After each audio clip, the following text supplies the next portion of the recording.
Hello everyone and welcome to BeamNG Drive. Welcome to the Proving Ground Circuit, a wonderfully destructive arena where we shall see how far vehicles can stay alive. I've downloaded some car mods. We will probably drive some of those. We'll be taking requests, of course, as time goes on, as the stream goes on, to take vehicles around here. Our first vehicle is the Prodigy. It is a, what is it, Honda CRV? It's kind of like a small Japanese SUV style thing. Theoretically could be quite strong. I mean, it's not exactly heavy duty off-road, but it shouldn't be too bad around here. This is the wonderful Proving Ground Circuit. It is a highly damaging circuit. Here we have speed bumps, we have tabletop jumps, we have potholes, we have some water and rocks that like to tear bits off of cars. We have the checkerboards that also, funnily enough, like to tear bits off of cars. We have some more bumpy bits, the Toblerones over here. We have the fearsome spinners. They are spinning at 60 miles an hour with some massive, heavy, I don't know, concrete, steel blocks on them that go around and, well, funnily enough, smack into stuff, can do a lot of damage. Most vehicles will be able to drive through them, but if the vehicles take steering damage and so on, this becomes a lot more of a trouble. We have some more speed bumps for vehicles to deal with. We've got a big jump over here with a heavy landing zone. Yeah, you want to be going about 60 miles an hour if you're going to want to get a nice landing there, but that's a lot of speed and a lot of force. There are various bumps around this dirt section here. We have Dover that's a nasty, well, cliff. Funnily enough, you can fall off the end of this, edge of this, and have a whole load of problems, essentially. Often cars landing on their nose. Another punishing section. There are more bumps around over here, some smallish jumps for the vehicles to navigate before we head towards two big jumps. We have this one here, although they're not the worst jumps in the world, but they're still generally a pretty heavy landing. And our final one heading up towards the towards the finish line here. Big jump will land you across some speed bumps and just land you on tarmac. It's a punishing circuit that we have seen many vehicles die in entertaining ways. We are going to see how some vehicles fare today. As I said, start with the Prodigy. This is a mid-spec one. It is an all-wheel drive version. I think it was a 2.4, I think. I think it's the one we selected. But this is, yeah, a mid-spec kind of ish off-roady vehicle. We'll be curious to see how far it goes. Just Doughboy, thank you very much for the super chat. I say, before falling asleep to these streams. This makes. Sorry, this is my first one I've caught live, so take my money. Ah, well, thank you very much indeed.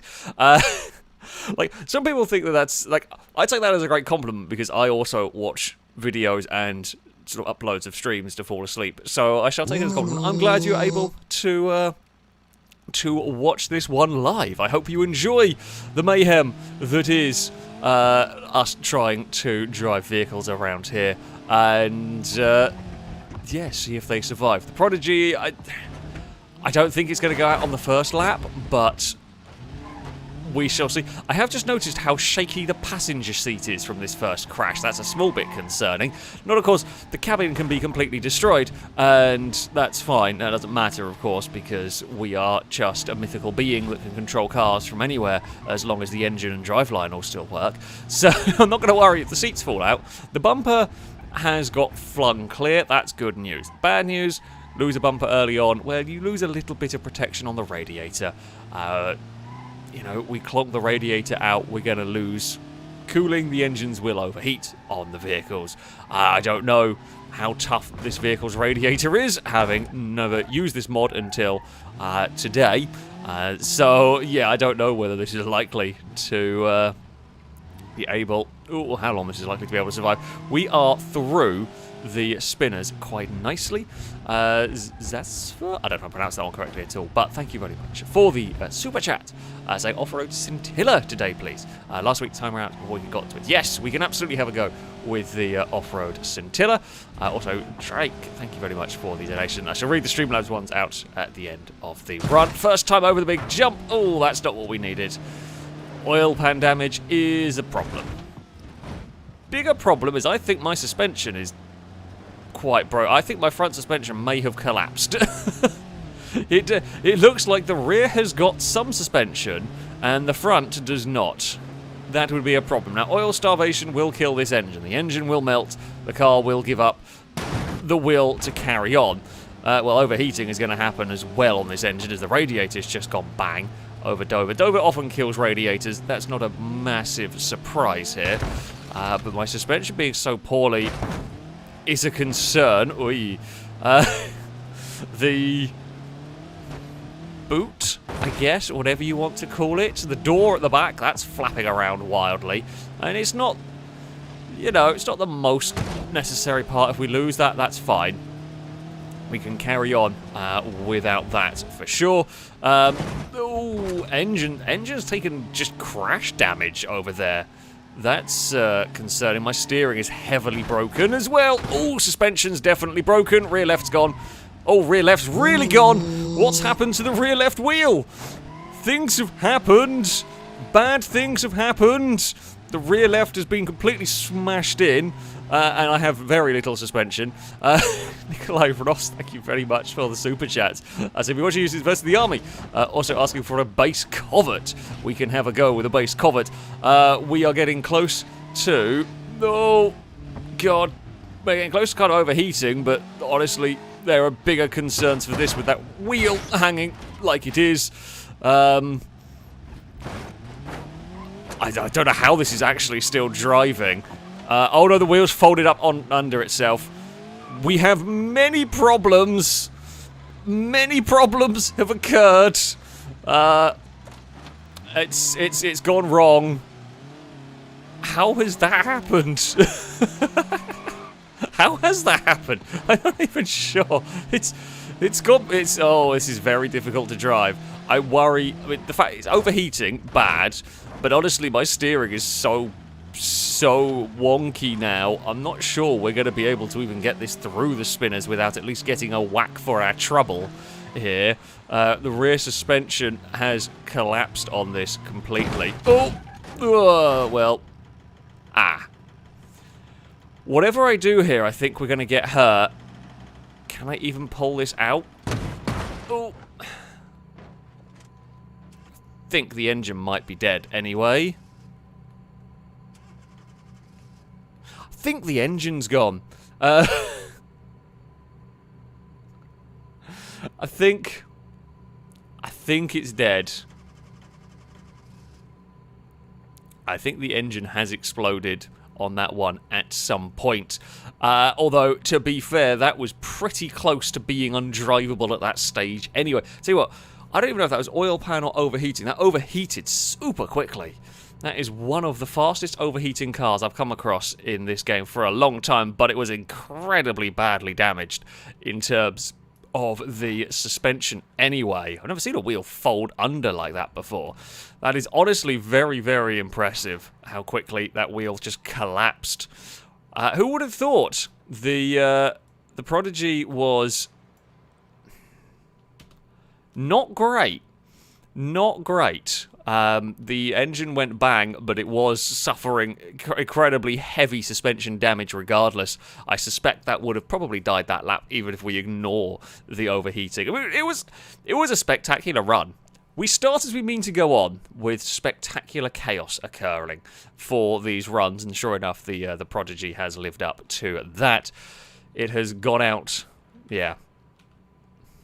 It's gone out a funny shape with weird damage. That's what we need. That's what we need in this series. So there we go. It didn't quite get wrecked by the spinners. It got held. Actually, I tell you what, it held up pretty well to the spinners, considering it got a couple of hits from them. So there we go. I think Woody is correct. It is the first car to die in the spinners, but not by the spinners.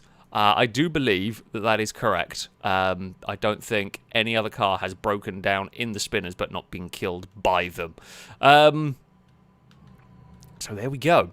That is quite impressive. It does hold a new, I say record, if you like. It's quite cool. Drake, thank you very much for the donation. Saying, fire truck, ambulance, or speedy police car. No one can know which will go far. Bash and crash them. One will be a gem, or else they will come out misshapen bizarre. That is very true. They do. PS emergency vehicle contest. We can bring an emergency vehicle. We can absolutely bring an emergency vehicle to this. And thankfully, the mods that I have, I can choose some stuff that is emergency vehicle related. We're going to go with the AW Astro, which is essentially a Mark 1 Golf. And there's a police version. Yes, we're going to have a go with the police version of the Astro. It's Mark 1 Golf. I mean, it could be half decent. It could be half decent. No guarantee on it being half decent. It could fall apart very, very quickly. But we shall see. We shall see. It's a different sort of police vehicle. Often we've had some very heavy-duty machines run around. But, I mean, this could still be quite heavy-duty. This could still be heavy-duty enough, but we will wait and see on that one. Amy, thank you very much for the donation. Saying more Piccolina, a base model, but could you remove the exhaust, please? Obviously needs to be pink. Indeed, we can have a go with a base model Piccolina with the exhaust gone, just so it's incredibly loud. I suspect the wheels will fail on this. I have no idea.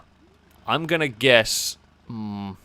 What do we reckon, chat? What do we reckon's going to kill this? I'm going to hazard a guess at it is going to be wheel-related. Whether it's drive shaft or whether it's... I think it's going to be drive shaft or something going at the front. But I could be wrong. I could be wrong. It is quite low. It is quite low to the ground. We could have trouble with that, but... we will find out.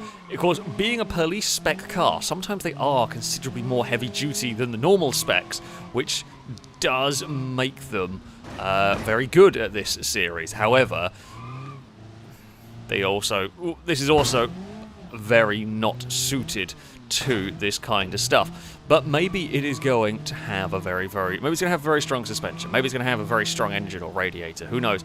We will find out. We will find out as we go. We will head through the shallow grave, and it is okay. I mean, it's nice enough through there. Oh well, we will bring that with us. We will bring. I can't remember what it is to turn the light on.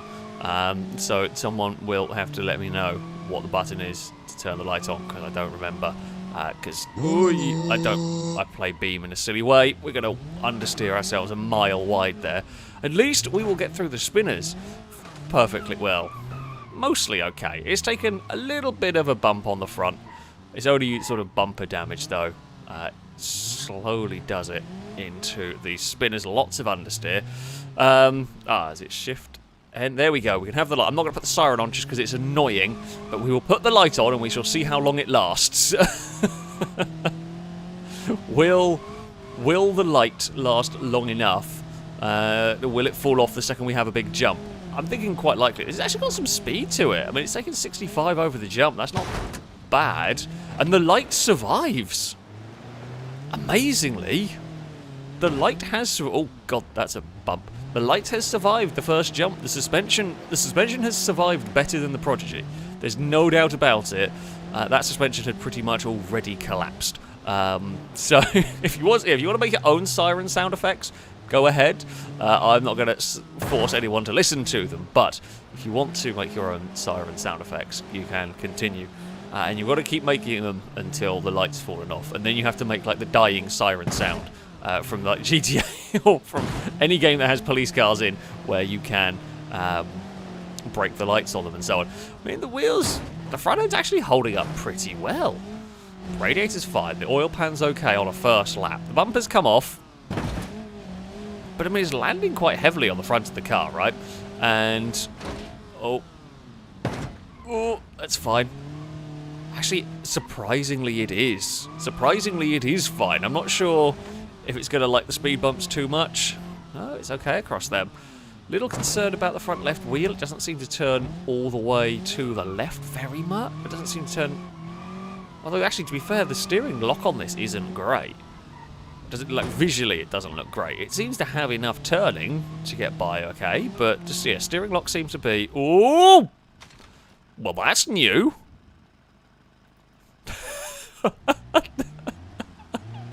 What? I've never seen that before. I've never had a car do that on this series.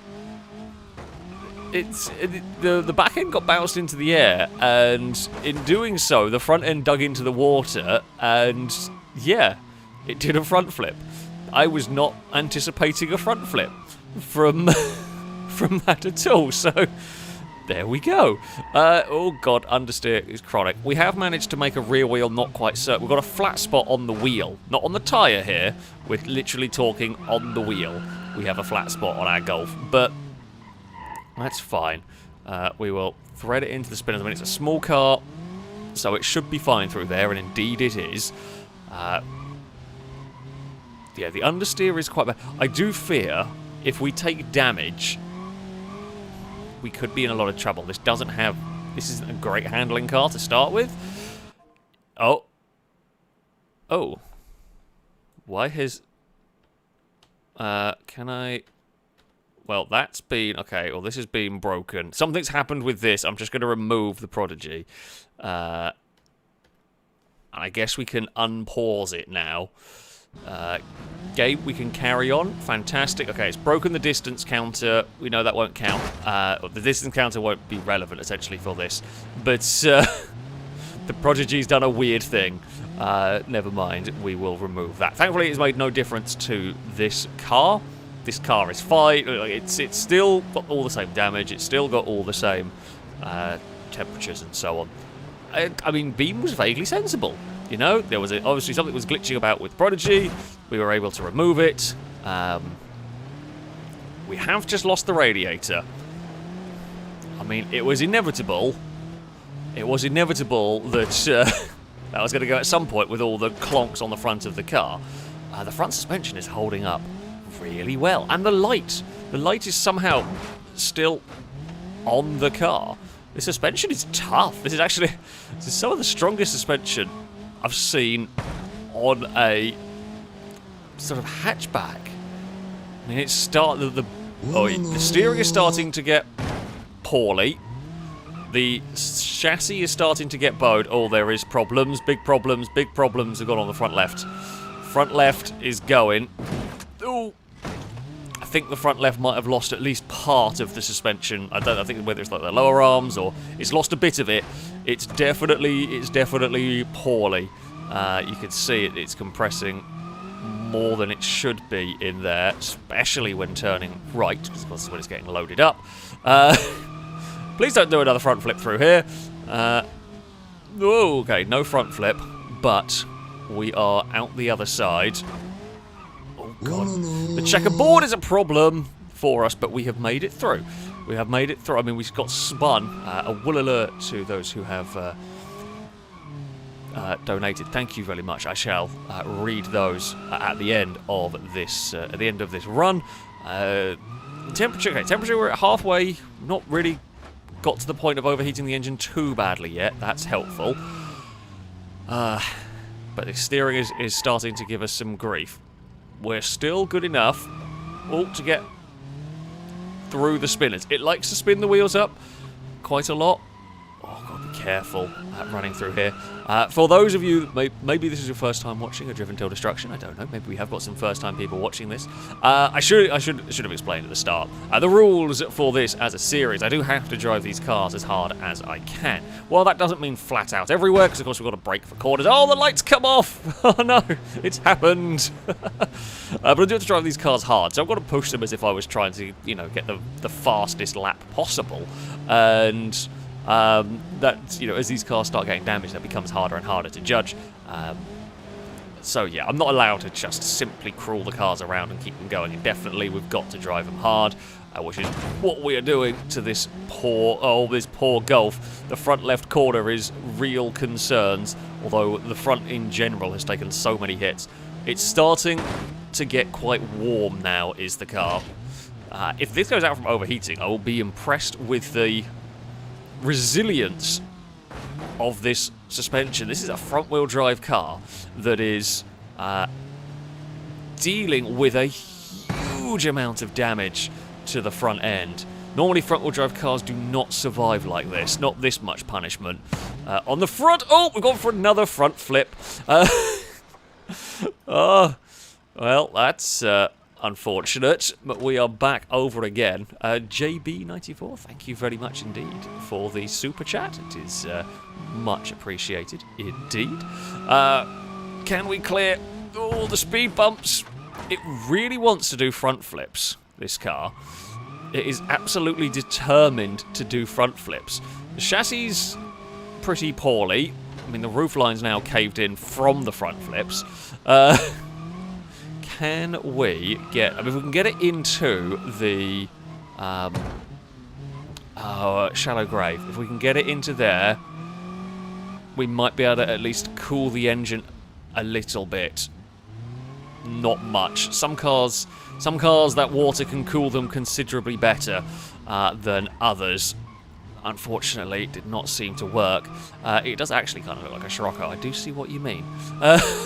It does kind of look a little bit like a Scirocco rather than a Golf from all the damage. Oh, turn. Okay, we'll just... That's a weird way to clatter around, but we have landed. We haven't really... I mean, the temperature's maxed out. However, oh, steering is having problems. Ugh. We still have an okay amount of power going on, which is something, which is good, which is helpful. But now we are starting to see some engine damage occurring. If it can make it to the end of this lap, I'd be quite impressed, because I think we are going to start losing power. You can see we're already struggling up the hill now. It's down to 54 miles an hour up the hill for when it was 60 plus. So yeah, the engine is starting to be poorly. The engine has, well, okay, never mind. The engine has exploded. Well, it hit heavily on the landing, and then the engine conked out. I don't know whether that was from the hit. I'm pretty sure, though, that was from overheating. That was just insta lockup. In fact, there was a lockup rather than an engine damage. Death suggests that is overheating related. Did not really get... I mean, I say we knew it was dying. We knew it was overheating. I didn't really lose too much power up until the point where it died, though, which is pretty good going, actually, all things considered. So, yeah, it didn't give us a long death for the engine per se. That's a good run, actually. That is some of the strongest front suspension we've come across. It's amazing how much punishment that took and was fine with it. So I'll say that was pretty damn good.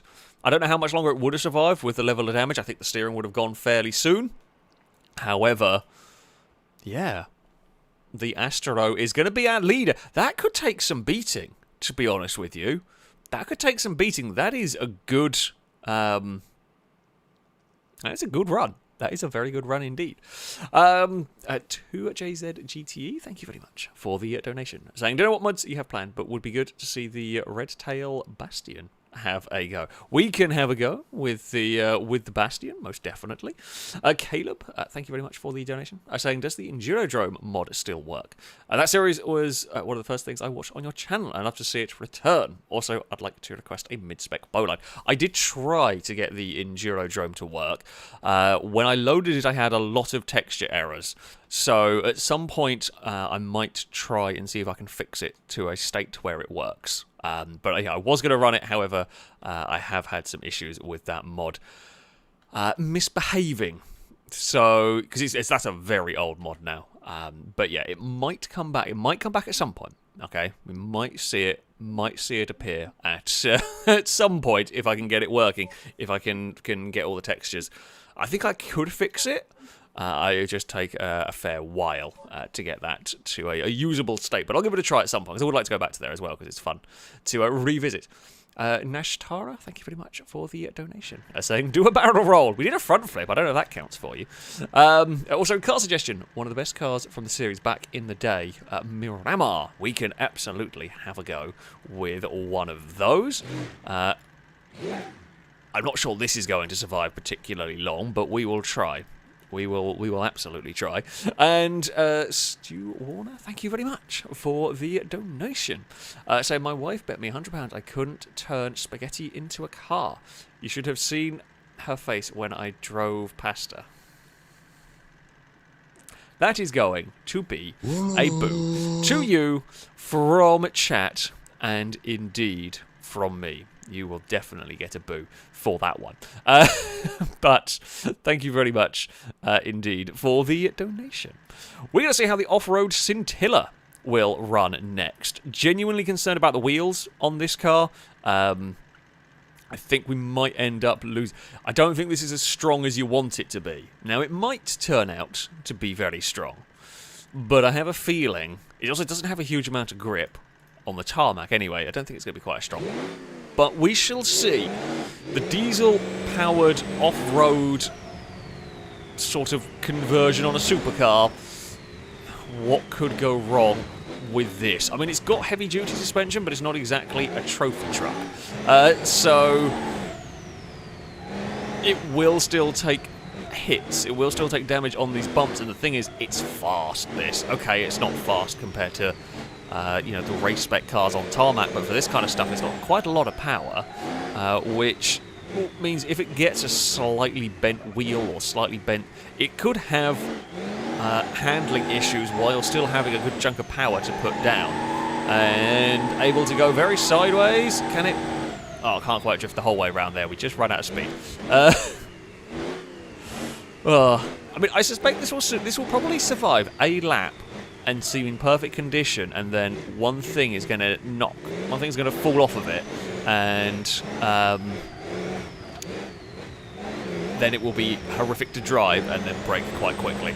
Now, this will be a car that I will not be taking flat out over the coming jump, owing to the fact that it'll massively overshoot the landing zone and probably end up in the wall. So 65 miles an hour will do. Oh, the induction system is damaged.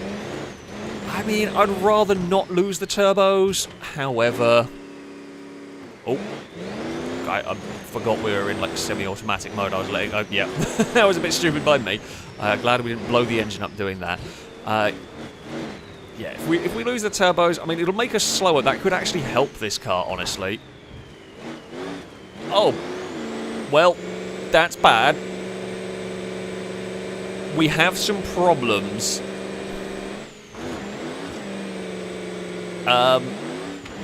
It's forgotten how to do power.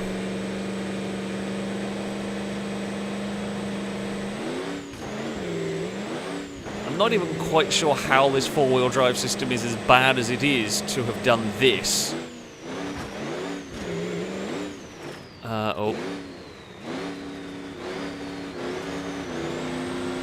Okay, I'm going to have to drive it in a manual mode. I fear we might possibly have broken this car in such a way that's managed to make it slow enough that it'll never kill itself. This is not supposed to happen. It's technically above any crawler rule. Ish. The engine might blow up because we are basically going to be... Oh! Nope, never mind. I think we might have had a different problem.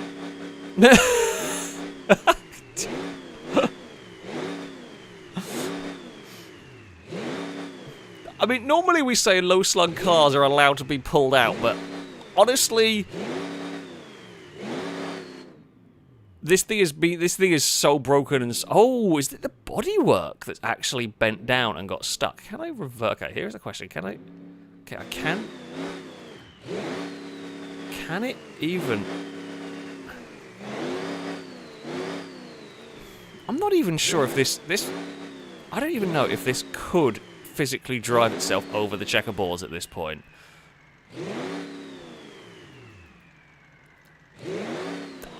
It's very strange.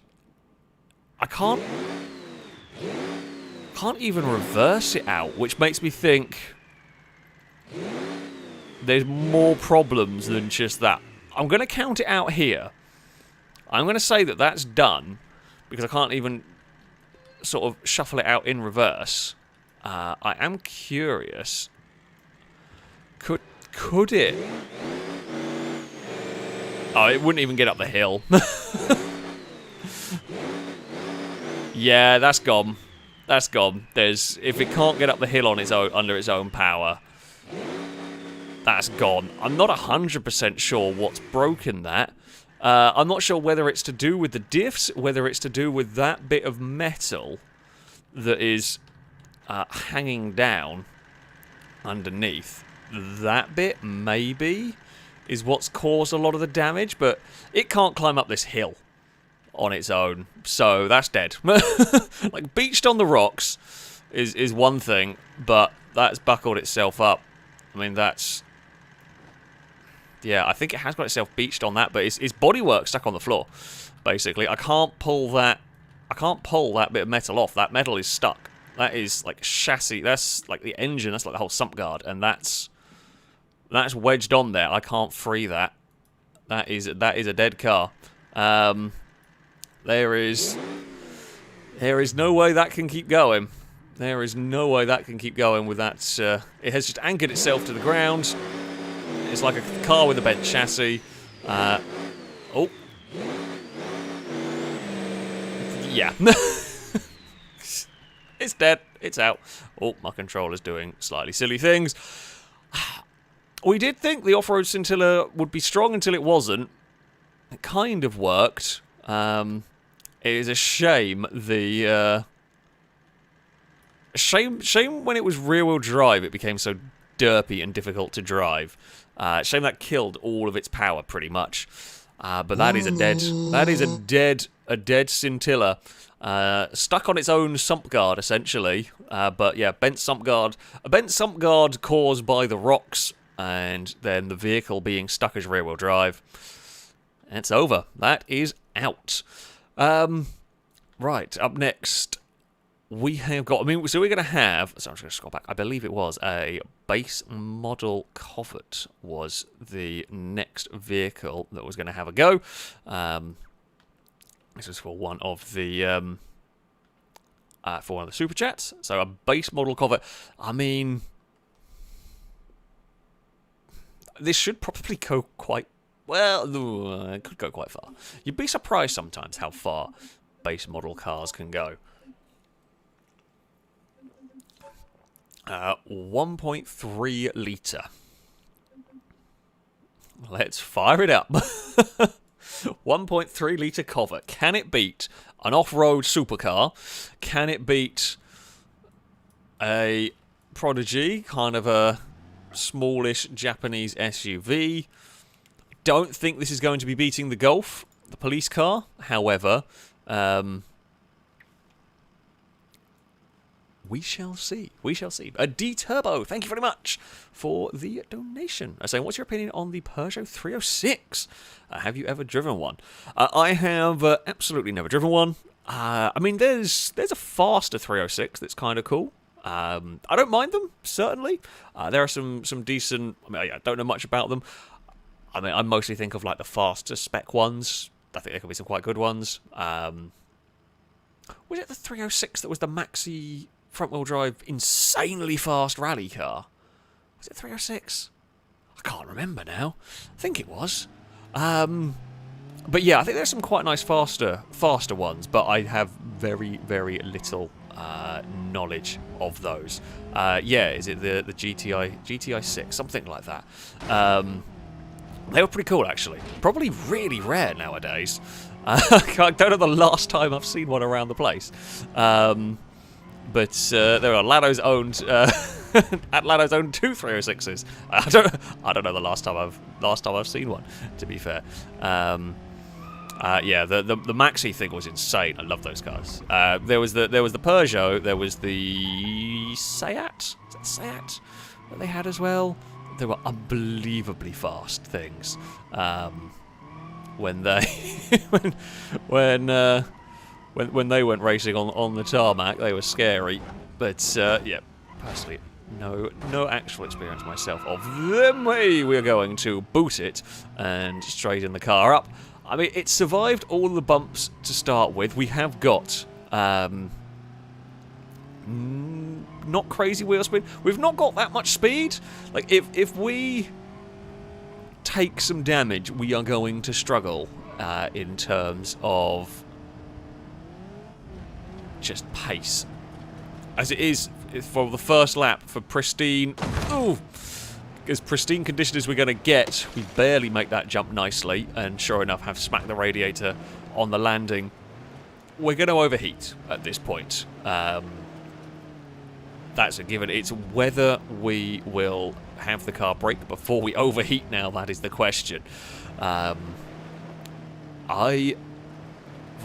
would be surprised if the Covet can make it, but you never know. The Astro survived well enough, so it might make it. I worry that this will perhaps not be going fast enough to get nice landings on some of the jumps, and that might make things go a little bit wrong. Oh, well, that's going to make things go a lot wrong. I mean, it's going to be an engine-related failure, I suspect. However, the chassis is starting to banana. There's actually quite impressive bananaing occurring. Uh-oh. Oh, okay, now it's hit so hard it's bent the roof. That's a concern. Front corner is also going. Front left. Oh, I've lost all suspension on the front left, I think. Have I? Oh, maybe not completely. I'm surprised how nicely it got over the speed bumps there. The suspension is absolutely shattered now. It is. I did actually have a look before I started doing this. Oh! It didn't want to turn, it just aquaplaned. I've never had a car do that before. Not to that extent. Don't need that anymore. That's not important. Let's get the car off the rocks. That just full-on aquaplaned its way off. The funny thing is that aquaplaned through the water and didn't actually do that much more damage to itself, despite going straight into the rocks. I say that. Suspension. Rear left gone. Front left gone. Front right not working properly. It might still be a little bit there. Rear right is mostly okay. I will, credit where it is due. The rear right isn't too bad. It's the only corner of the car that's close to working. I do like my little aquaplaning moment has at least cooled the car down. So that's something. It's the bonus moment. Nearly. I mean, we have, of all the times running this course, I have never had a car get that close to sinking on this one. It would be possible. This might actually be the first car to aquaplane itself into the water, which would be a hilarious way to die. I would be surprised if we live long enough to get around that part of the map again. Oh, come on. Okay, we've got a flat-spotted wheel again. The chassis bananaing up. It's all manner of dumb.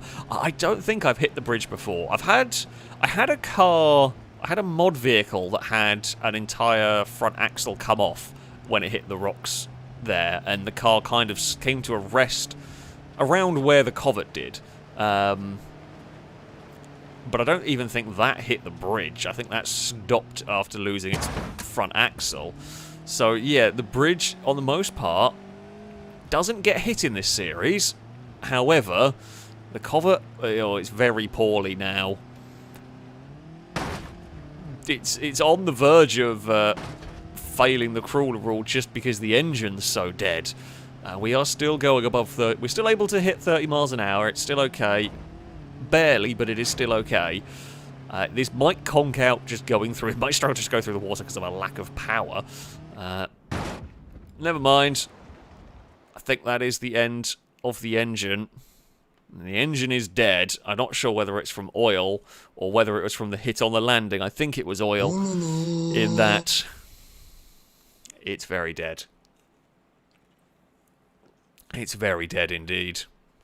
I mean, if that was in pristine condition, that's not lasting. Well, I say pristine. If that engine was still working, that was not going to go much longer. It could, I mean, you can see how bent the roof is. That's the real concern. The roof is telling how much damage has gone on to the chassis of this car, because we never really flipped this vehicle. That roof buckling is all from the bananaing of the chassis down there. Yeah. Oh, that took a lot of damage. We've had a lot of damage on these cars in small amounts of time going on here. The Covet is done. The Covet's day is over. It comes to a rest, and it is out. But it was a fairly impressive level of damage for that car. Tad's Game Time, thank you very much for the super chat. So I've been watching you and the crew for many years and have enjoyed every moment. You, Alex, and Phil and crew are an inspiration. Thank you. Oh, well, thank you very much. I'm always glad to hear folks have been enjoying the videos. I hope you are enjoying this evening's stream, the mayhem that we are managing to cause with the cars, and hopefully you'll be watching for many years to come. There'll be plenty more silly stuff in future. Up next, we have got the Piccolina. Where has it gone? I've lost.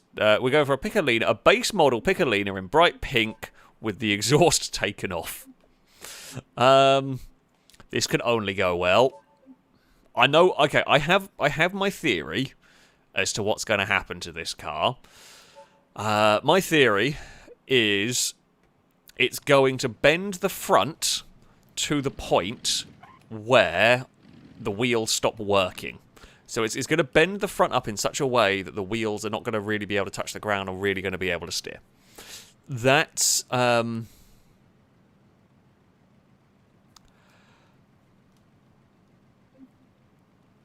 what I think. I can't guarantee it.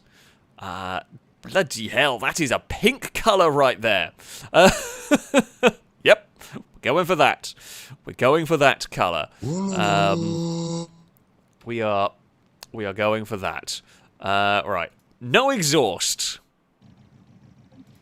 How horrifically loud is this? Oh god. It's noisy and then it farts. It's not even really a fart. That's more like a crazy rally car anti-lag that the game doesn't quite know how to do the overrun on. It's very loud. It's very loud. Right, we are going to reset that so the car is pristine. We don't have to worry about overheating because it's air-cooled. I mean, I guess technically even air-cooled engines could overheat eventually, but it's less of a problem. The fuel tank is a thing that can break in this. The fuel tank's in the front, which we could lose, or could damage, we could rupture. I guess there is a chance we could lose the fuel tank from this, but we will see how it goes, really. Oh! It's gone for a little bit of a spin. I can tell this has got an open diff. The one tyre fire is quite impressive as that went for a spin. Oh. Okay, hold on. We will let this car have another go because debris punctured a tyre. Hold on, I'll go clear the debris out of the way because that is unfair to the vehicle. We only have we leave the other cars around the place because it's funny to see the damage. However, we don't want them actually doing damage to a vehicle. So yeah, we will clear these out of the way. I mean, it tells you about the Piccolina, the fact that the other cars have ran over bumpers and have not done anything, and the Piccolina immediately lost a tyre. So, so yeah, we will clear that out of the way, and I will just be very careful if I spot any debris when I'm driving around, but we'll give the car a fair shot, as that is a little bit harsh if that stands. I don't even know what that is. What is that? I don't even know what that is. A bit of bodywork for something. Right. Attempt number 2. Just a small redo. Oh, a small. Oh, crap! Small redo. Oh, you're gonna go reset that. I just wanted to reset the distance. For God's sake, game. Why did you teleport over the bloody thing? Just wanted to reset the distance. Not that it matters crazily. Right, get back over here. Okay, park that up. Now click the wrong thing. Going really well here. Car reset. Distance reset. We are off! We shall see what happens to this. Yes, the car is made of tracing paper. That would explain a lot. You see, we make jokes about this being terrible, but there's a chance this could go well. God, it has no handling for this course. Just bounced and spun again. Well, I think Amy accidentally typoed the name, calling it what was it? The Piccolina. But the Spincolina might be more correct for the way it's going so far. We are through the water this time around, nice enough. The checkerboard, we get bumped around a lot. But it doesn't do very much. And I think this part of the course, this car will not go fast enough to really damage itself on. The problem it's going to have is the shafted jump and the Dover jump. That is going to hurt. The jumps by the start-finish line also could do some damage. However,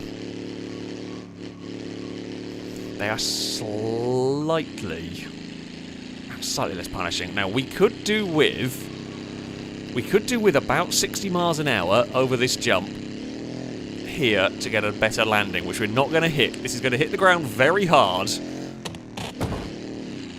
And the oil pan's gone. Well, that's grand, wonderful.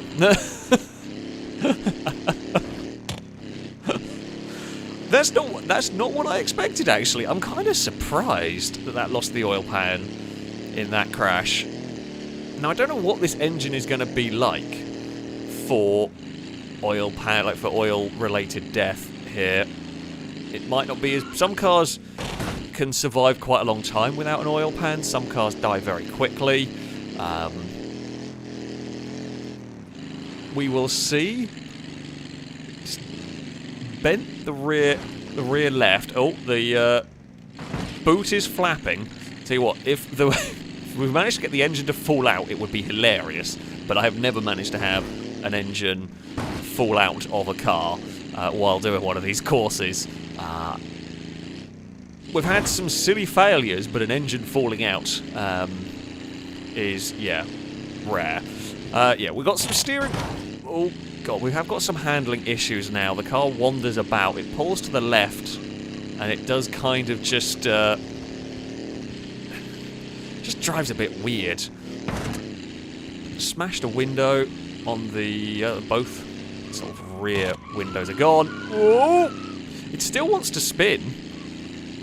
It's also overheat, although, so the temperature does say it is overheating, but that doesn't really matter. Being an air-cooled engine, I think they generally run hotter than the traditional water-cooled engines, so the gauge does normally run quite hot, from what I remember of these.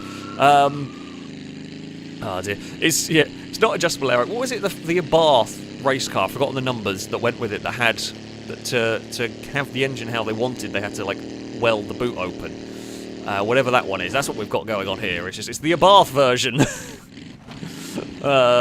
Come on, you very pink machine. Into the spinners we go. It's very slow.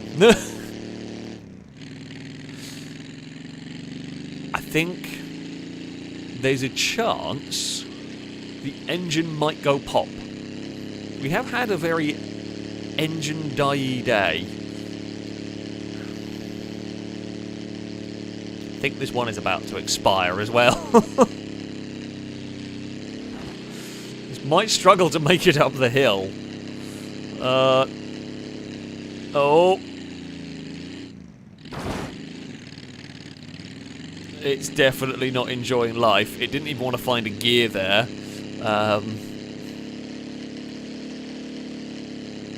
I do believe it is not long for this world. It's trying its best to keep going, but I think it's going to go pop. It's any second. We might get it over Dover, but it's going to get counted out if it can't pick up some speed after Dover. I mean, it might struggle to make it up the hill, to be honest. Come on, pink machine, you can do it. You can maybe make it up the hill. It's 13 miles an hour. That's it. that's the engine gone. It's the end of that. Ah, yeah. That was. I mean, it looks so sad. I mean, look at that. Look at the poor Piccolina. It's such a sad little car. One eye's pointing forward, one eye's pointing down. It had a slow, painful death, really. It's not a great. It wasn't the greatest run for the car. I'm going to have to manually lift it out of the way because it died just on impact. I mean, it was mostly oil related. It does seem to be the case that these engines that are dying, there is a impact with the ground, an impact that kills them. There's no way that starts. That is a dead engine. It's not going to go. I mean, it was basically busted anyway. It was gonna, if it had survived the landing of Dover, it would have been counted out because it was well under the crawler rule. We gave it a chance. We let it hit Dover, but that was gone.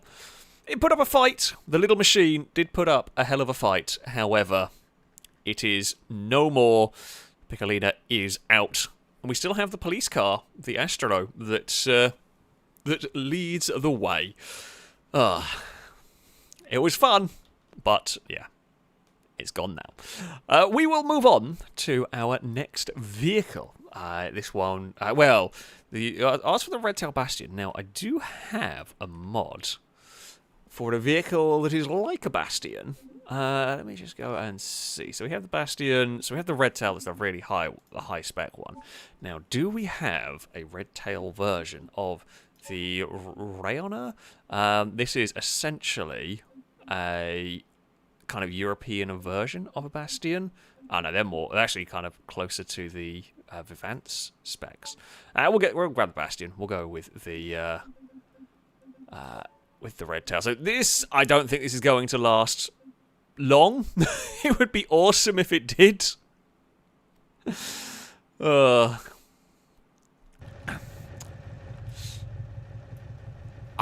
this is an insanely powerful car. It's modern. That can be both a blessing and a curse. Now, I'm not having any sort of traction control. We don't want any traction control. The reason is the car gets damaged. Traction control, stability control gets very confused by a heavily damaged car. So I don't want to have that turned on. Because, yeah, I don't know what it's going to do with all of this. Adam, thank you very much for the donation. Saying, what's the difference between a hedgehog and a Citroen Saxo? The pricks are on the outside of the hedgehog. I'm going to give you a boo for that one. Potentially not wrong, but I'm going to give you a boo. As saying as someone who would like a Saxo VTS, given a chance. They're so bloody rare. Lado, thank you for the donation. Saying, I am indeed an inspiration. Alex, how about a yellow classic Pazima banger car? We can have a go with one of those and see how they might fare around here. Gordon fan, thank you for the donation. Saying, as punishment for insulting and killing Amy's car, then now go kill Lado's car. Or, if you can't, then murder a standard supercar. No upgrades. I'm not sure. What can we get closest to Lado's car? I don't know. But we can go and murder, we'll murder Lado's banger car as well, that's for sure. Let's see what the insanely high-powered muscle car will do around here. The answer is spin its wheels a lot. So this is a car that I'm not going to be able to drive flat out around here for very long because it's going to spin the wheels up so much. In fact, it's really struggling to figure out what gear it wants to be in.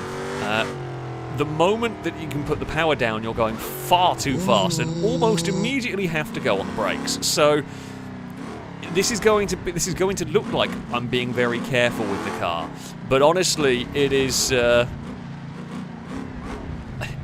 It's such a powerful car, you don't really have much choice. I can potentially... can I get a big drift going on through here? Will it... No. It's actually got a half-decent amount of grip.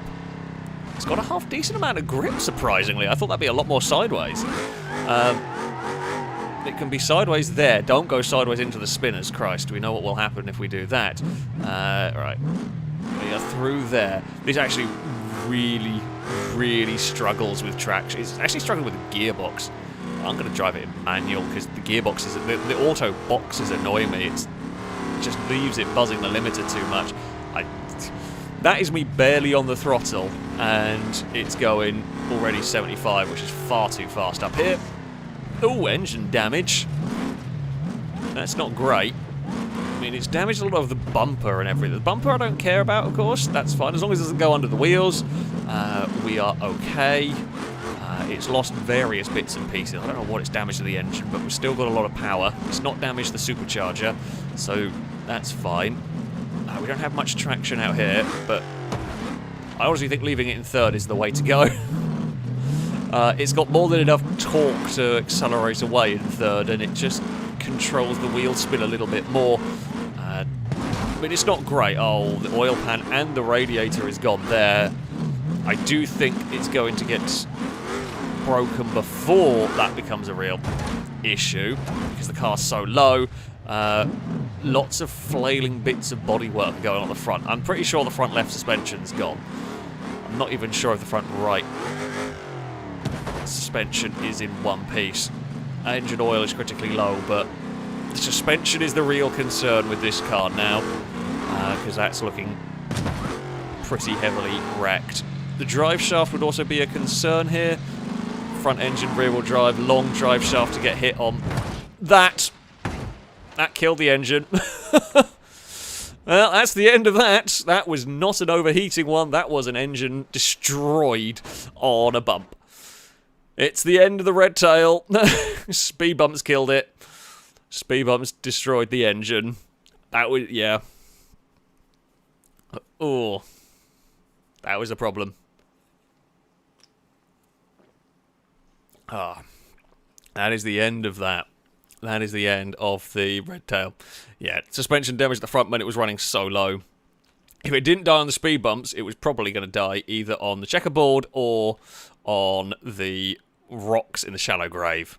That was where that was looking like going. Is that suspension? The suspension on the Bastion's just not quite strong enough. Not when you've got that much power on a course like this. Of course, it's just not designed to deal with the impacts that you come up against around here. It was definitely spectacular. There is no doubt about it. But that is the end of the red tail. We have had some pretty... It's been punishing around here. Cars have not been surviving very long so far today. Not been surviving very long whatsoever. Rocky, thank you very much indeed for an incredibly generous donation. Saying, hello, sir, how are you? I have to say, it has been very entertaining. I don't really know the Beam cars, but is there anything that would represent the Lexus you used to own? Ooh, we can have a look. We can have a look. We can see what might get close to the Lexus. Absolutely. I'm not too bad. I've had a fairly good day. I was trying to learn how to play Dwarf Fortress. I got very confused and I'm struggling. It's such a complicated game. Dwarf Fortress is one of the games that if I could figure out how it works, I would love it. But I'm really struggling to learn. It's so complicated. And that's not a bad thing as such. It is a very, very good game. I know it's a very good game. just struggling to get through. So, yeah, that has been so of my day. I've been editing and everything in non-editing time. That is what I've been doing, and yeah, I've been struggling. And next contender for this is going to be a mid-spec Bolide. This is what we're going to run, the 390 GT. Longbow say the Bolide will last forever. Yes, in your heart. On the circuit, I worry about it. On the circuit, I do worry. However, things that it's got it going for it. Mid-engined rear-wheel drive. Mid-engined rear-wheel drive is actually quite good around here. It is quite strong from what I remember. Oil pan, probably not going to get hit as much, although can't guarantee that. Steering could be a problem. I mean, if the car somehow manages to get snapped in half, it would be glorious. I think unlikely, but it would be hilarious if we managed to have the Bolide snapped in half. And yes, I agree, I agree with Calgor. The Dwarf Fortress is less of a learning curve and more a learning vertical cliff of death. That's pretty much what my experience has been of it today. So yeah, who knows? At some point that might end up replacing RimWorld. Oh wow!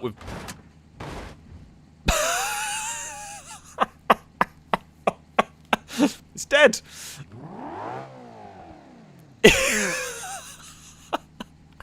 It's a new record. It's a new record. It made one corner. Did a front flip and broke. Well, Longbow, the Bolide might live on in your heart, but it's dead. That's a new record. That's terrible. Oh, nothing's ever managed to do that. I was not expecting that.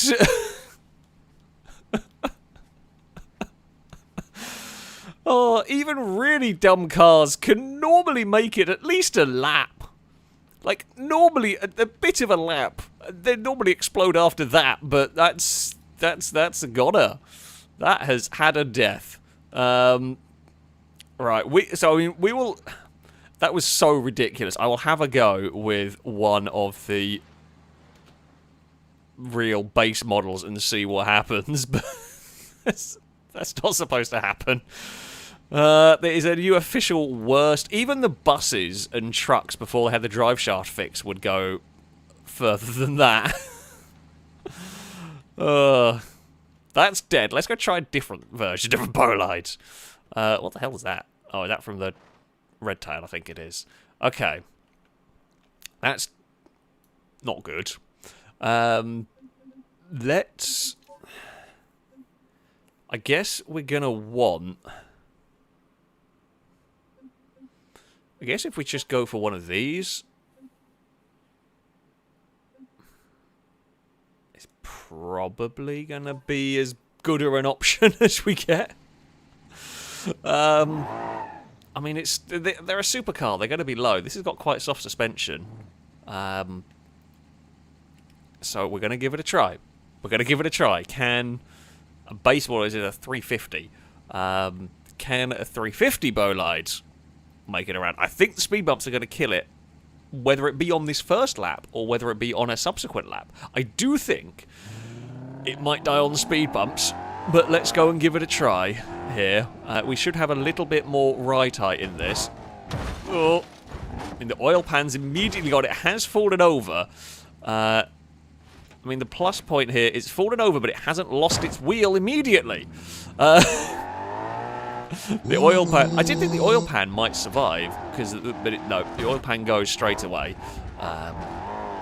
Never mind. All is fine. I forgot to reset the distance, but it's not like it had much of a distance anyway. To begin with, it's going to impale itself, I suspect, on the checkerboard. Can it get across the rocks? Okay, it can get across the rocks. That's good.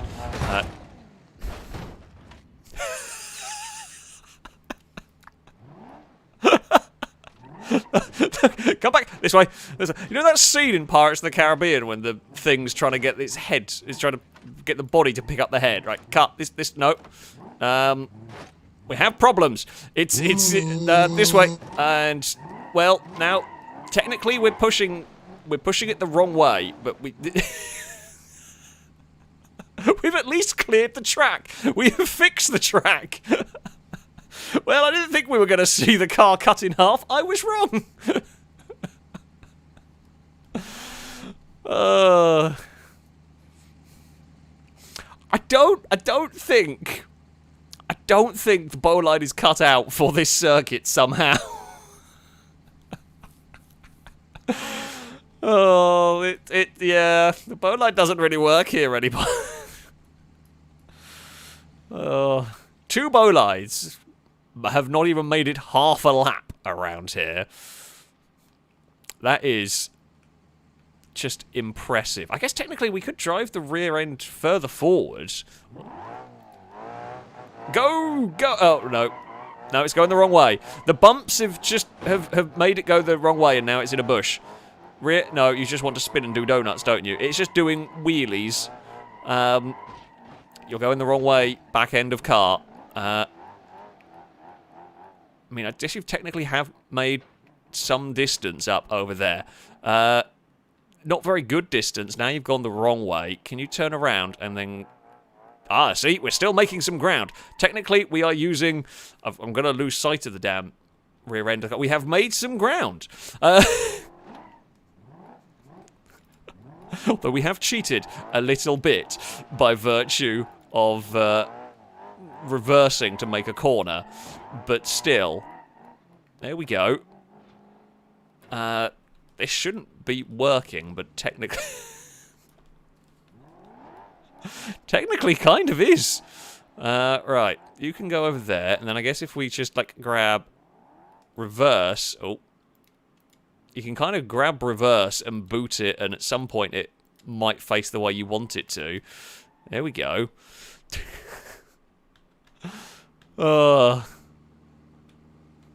It's, yeah. I mean, I did hope to see some silly stuff from a Bolide. I just didn't expect it would be this silly. I'm not going to lie. We are now going over the Toblerones with half a Bolide. We're still good to go. I've got to keep moving the camera. But we are still good to go. All is fine. Now, the question is, can I get it into the spinners? I'm not going to get it to avoid the spinners, but can I get it into the spinners without... I mean, it might be low enough that it can go under the spinners, to be honest with you. Right, go on, just bump off that wall. No, that's not quite what I want. Ooh! Okay. Could you just twist yourself back facing the right direction? Oh. Ah! Oh, no. Okay, the wheelie was bad. Oh, wheelie's not... You don't want a wheelie there. Can I get out of here? No, I'm going the wrong way. Spin around. Now we just spin in circles. Yes! We've made it through the spinners. We have made it through the spinners. All is fine. The bodywork is causing some issues. I mean, yeah, we could mess around with half a Bolide for ages, but the fact that that's driven further as half a car than a Bolide has driven as a full car. Let's just put that into perspective here. That has driven further as the rear end of a car than the entire connected Bolide actually went. That's quite impressive. Oh dear. That is very impressive. Well done, broken Bolide. Oh, bloody hell. Tomby, thank you very much for the donation. Saying, in memory of the Bolide double cult, I presume it was 6969. Well, the double cult has been slightly defeated, but a single cult is still there, at least. Rocky, thank you for the donation, saying, well, oh dear, it was appalling. Longbow, how can you like that monstrosity of a car? Indeed, Longbow, your car has not done well here. Your car has has not done well here at all. Unfortunately. It does okay in the Stop the Beast stuff, but it does not do well at this. Does not do well at this at all. D and Rob, thank you very much for the donation. Saying, wonderfully entertaining. Also, do you plan for a late Sunday night watching the World Champions of USA? I will probably stay up to watch the Super Bowl. I will probably fall asleep at some point. I like American football, actually. I find it, I do enjoy, well, I like many sports, but yeah, I do enjoy American football. And I will probably watch it. I will probably get to about half-time and fall asleep because it will be like 2 in the morning. And yeah, I'll probably end up dozing off. But I will watch some of it, at least. Well, might not doze off if it's a really exciting game. The last couple haven't been the most exciting. But yeah, we will see. We will see. I will certainly try and watch some of it. Who knows? Who knows? Because, yeah. What do we got next? Miramar is going to have a go. I'm going to guess a drive shaft is going to go pop. That will be my guess on this one. They were quite strong. I think they've got weaker as updates have come out. So, I don't know what we might see here. What do we want Miramar-wise? I feel like we want a little bit of suspension, potentially. We will see how it goes. But I do think these have got weaker than they used to be. So I would be surprised if this makes it sort of onto the 3rd lap. I could be wrong, though, and you never know. This is the joy of this series. You genuinely never know what's going to happen with the cars. I didn't expect the Bolides to be so terrible. I mean, look at that. That is how you take some speed bumps right there. I hope other cars are watching. Please don't pop an oil pan immediately. But yeah, we will see. It already looks like it's broken. God, that is some Wobblematic suspension. Wobblematic suspension is good. Ish. Can't get carried away. Oh, I have a Revit going through there. Apparently so. I mean, nothing's going to be lasted. Oh. How has that happened? Did it get wobbled? I think the suspension compressed so much that it actually caught the door on the checkerboard. That's alarming for future if the suspension gets broken. So, from experience of doing this, these old suspensions, I call them Wobblematic, but basically they're quite good at absorbing bumps. The problem you get is when they break, if they break, so they're good at absorbing bumps and they take a lot of punishment before they do break. However, if they do break, when they do break, it's catastrophic. We've seen some hilarious failures from old cars that have had like the leaf springs snap and everything let go. And yeah, if the suspension in this does let go, we're in for a lot of trouble, basically. Oh, don't break anything too bad. Nope, that's fine. Surprisingly, I was expecting something to go pop there, but no, the radiator's fine. The oil pan is fine. The car looks quite low. Although it's still got suspension travel, so to speak. Although it does look like it's not as good as it was to start with. Oh, that hit on the front. It makes you wince. It's a big impact on the front of the car over these jumps. It makes you worry about the oil pan. It makes you worry about the drive shaft. Makes you worry about the radiator. But so far, it's okay. I am nervous about saying too much on the car's condition. Oh, there's a Covet there. Don't hit that. Forgot about that momentarily. Front right does not look okay. Front left. Oh, something's broken in the steering. Not sure what. Oh, there goes the oil pan. God damn it. Well, that's not helpful. Yeah, I'm not 100% sure what has broken in the steering. We've managed to invert a door honestly, I feel like that's quite impressive. It's somehow still connected, but upside down. That's some physicsing for you right there. Suspension is getting pretty poorly on the front side. This is another car, actually, that gets the crazy aquaplaning going on there. Just did not want to get turned at all through the water. Oh, something's hit on the floor there. Oh. Okay, the front left has stopped turning for us. The diff is terrible. We've got one... Well, the front left has stopped turning when we need to turn right. Actually, I think the whole steering's having issues. Okay. We have got some serious handling issues. What are we going to be able to do through here? Can I even still navigate through here? Just about. We are okay. Joshua, thank you very much for the super chat.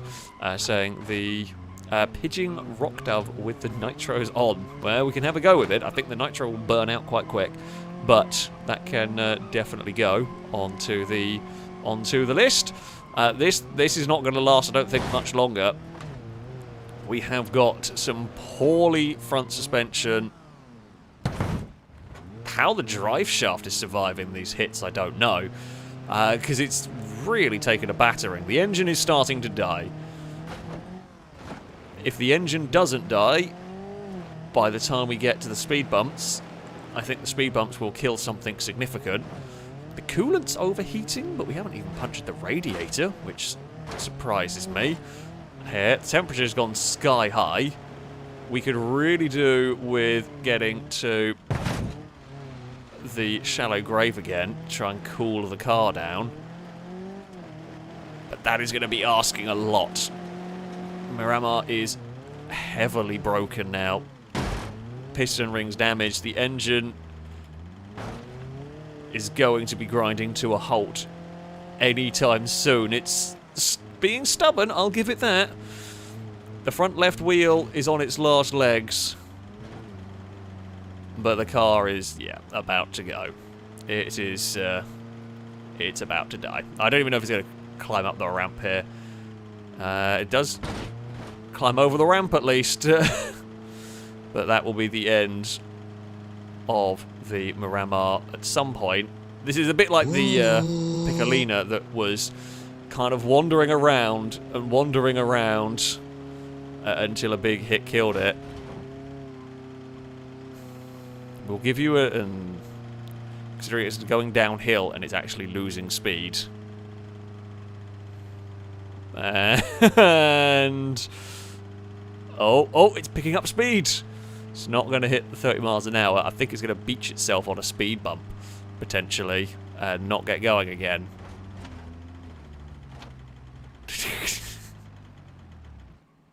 And that's the engine dead. Miramar, it did... I mean, it's done better than a lot of cars have done today. That is true. However, that is all it could manage. Just, yeah, the engine let go, oil pan. I mean, the overheating, I don't know how much was just from having to work the engine so hard because it was dying and losing power. That temperature doesn't measure oil temperature. You can have cars die from oil without the temperature gauge ever really moving much. Oh, I've got some pets being cute. Well, vaguely being cute. Apollo won't stay still. Eve was going to curl up with Apollo, and Apollo has decided, Apollo, if you just stayed still, life would be much easier. Oi, leave her alone. Don't you go giving her crap. She was going to be cute. You're being the trouble one today. Because you can't stay still. You want to play tug of war because you bought a toy to me, haven't you? Hey, Apollo. How you doing, buddy? Ah, the dog's being silly. But the Miramar is dead. Its engine has expired. I will shuffle it a little bit further out of the way. Just so we don't have any... I say that. Something's going to hit that at some point. We shall see. But that's the end of the Miramar. As I said, I don't think they're not quite as strong as they used to be. Up next, okay, Boya. I think I actually didn't manage to miss your donation. I do apologise, but thank you very much for the donation that said, is there any chance to see a Burnside Special attempt to survive? There absolutely is, because that is the next one that is going to tackle the course. Burnside Special, I mean, it's that Wobblematic suspension could be good, but it also could be terrible when it breaks. Where is the Burnside? I am going to go with the V8 Supermatic. Yes. It's got the ground clearance to survive early on. If it doesn't lose a drive shaft, there's absolutely potential in this. There is absolutely potential in this. Could be incredibly spectacular. Could be absolutely terrible. I really, really don't know. Sylvia, thank you very much for the donation. Saying, is there anything close to a Renault Alpine A310 that you could drive until destruction? I'd like to see if it's as durable as a certain 90s show makes it seem. I don't think there is. I will have a look, though, through the mods at something. But I can't say I've come across much like that. It's I mean, I like the car, I like the A310. It is a bit of a unusual car. But we will have a look for something, at least. Oh, we've got an open diff. We will have one tyre fires for the Burnside. Well, it's not the worst problem in the world. It's not like that we're actually trying to race it. Oh, really? These bloody oil pans. Last week, we didn't really have too much oil pan trouble. But no, this week it's all going to be oil pans. I mean... It's just the way it goes. I don't know if the wobble... I think the Wobblematic helps in some of these. I think it wobbles so much that it actually smacks the floor more. That does not look good over the checkerboard. That is very concerning. We're fine this time around. The real concern part for this is drive shaft, right? The concern is Dover and shafted. If we hit those landings hard, the chassis is going to start bending, and with such a long drive shaft in this, it won't take much for that to be a real problem. Or nearly drove that straight into the spinners like a fool. That could have been disastrous. Thankfully it wasn't. I'm going to hope that the oil pan damage is very minor, but I'm not going to get that lucky. Here we go towards the shafted jump. We head. Fly, Burnside. Okay, it took a clonk. Actually did pretty good. That didn't actually do too much. The chassis isn't buckled. The wheels are all mostly straight. Have I lost a wheel cover? Oh, the wheel cover on that side's been pushed in. That's why it's asymmetrical. And that's fine. Not the biggest concern. Dover for the first time. What do we like over here? Not great. I didn't really need engine damage. That's not what I expected it to do to the car. The chassis is holding up pretty well, though. I mean, you can see it's buckled a little bit by the fact that the doors are poking out.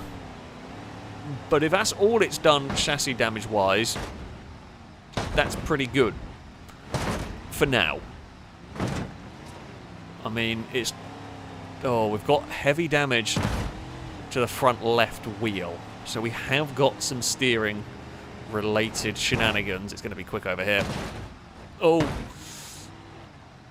And that has broken something in the steering handling department. It's fine. Oh, I think the front right might have collapsed on the landing there, because it's definitely flying funky. Checkerboard could be a problem. I mean, the engine's going to melt at some point. So, well, that's the bigger concern. However, yeah, suspension damage is quite extensive on this, actually. These Wobblematic cars, definitely not as strong as they used to be. But yeah, oh, I say that, slid over the checkerboard and we got away with it. I don't quite know how the spare tyre has ended up at the angle that it is and how it isn't moving about more.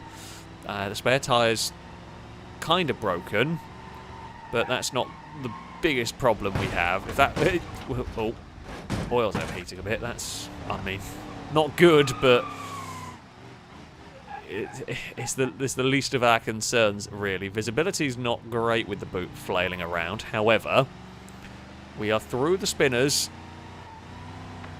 I have a sneaky suspicion we are going to potentially hit on the landing of Shafted, and I think the engine's going to go pop at this. I think it's going to go...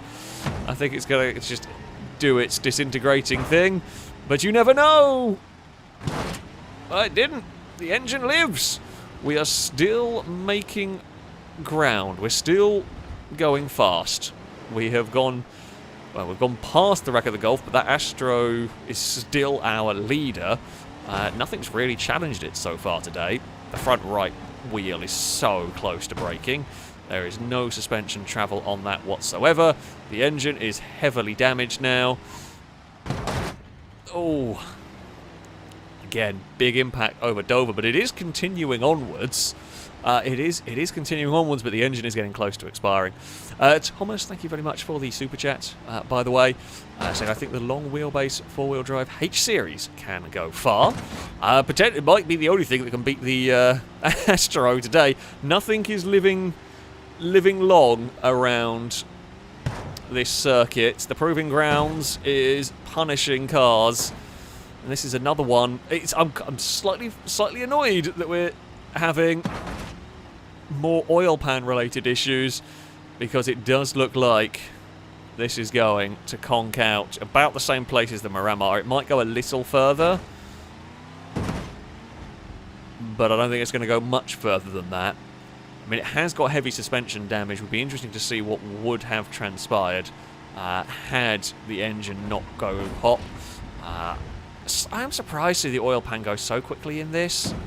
However, yeah, it is what it is, really, with this car. It's going to just about carry on. I think even if it gets to the shallow grave, the water's going to kill the momentum, and I think it's going to get stuck. I don't think it's going to be able to drag itself out the other side, because the engine's going to lock up, and that will be the end of the Burnside, potentially. We never know. We shall see. Into the water it heads. Oh. And grinding to a halt it goes on the exit, and that's the end of that. Yep, the Burnside is out. It went further than Miramar. It did do better than that, which is something, at least. However, yeah. My phone went off, and I don't even quite know where I've put it. I managed to lose my phone. Oh, there it is. Never mind. I was just making sure I hadn't actually lost the damn thing. Black phone on black desk. Bad combination. However, the Burnside, it's been this sort of like start of lap 3. That is where we are seeing these vehicles conk out.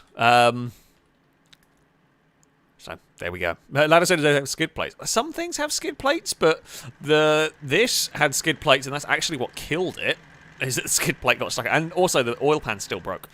I did try to find a mod that would make just oil pans invincible, but I couldn't find one.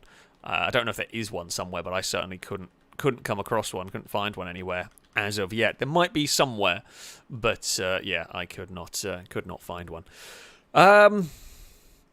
Right, what have we got? We have Lado's car up next.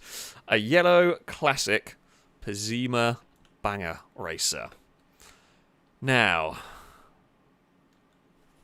I mean, in theory, this might not be too bad. That is the theory, though. It's the pessimistic is going to have a go. I think we might see oil pan failure kill this one as well. Potentially. I hope not. I hope not, but you, but you never know. Scott, thank you very much for the super chat, saying $1 per mile. Oh, I should have been driving bloody Baja trucks, or something, although they still died as well. But thank you very much. Thank you very much for the super chat. Lamp, thank you very much for the donation as well. Saying, from what I can remember, every car company in Beam has at least 2 cars, except for Burnside. If you could have any old 60s car in the game, what would you want it to be? Ooh. I mean, okay, we've got muscle cars. I mean, my favourite 60s cars are, of course, going to be the muscle cars. It would be interesting to have...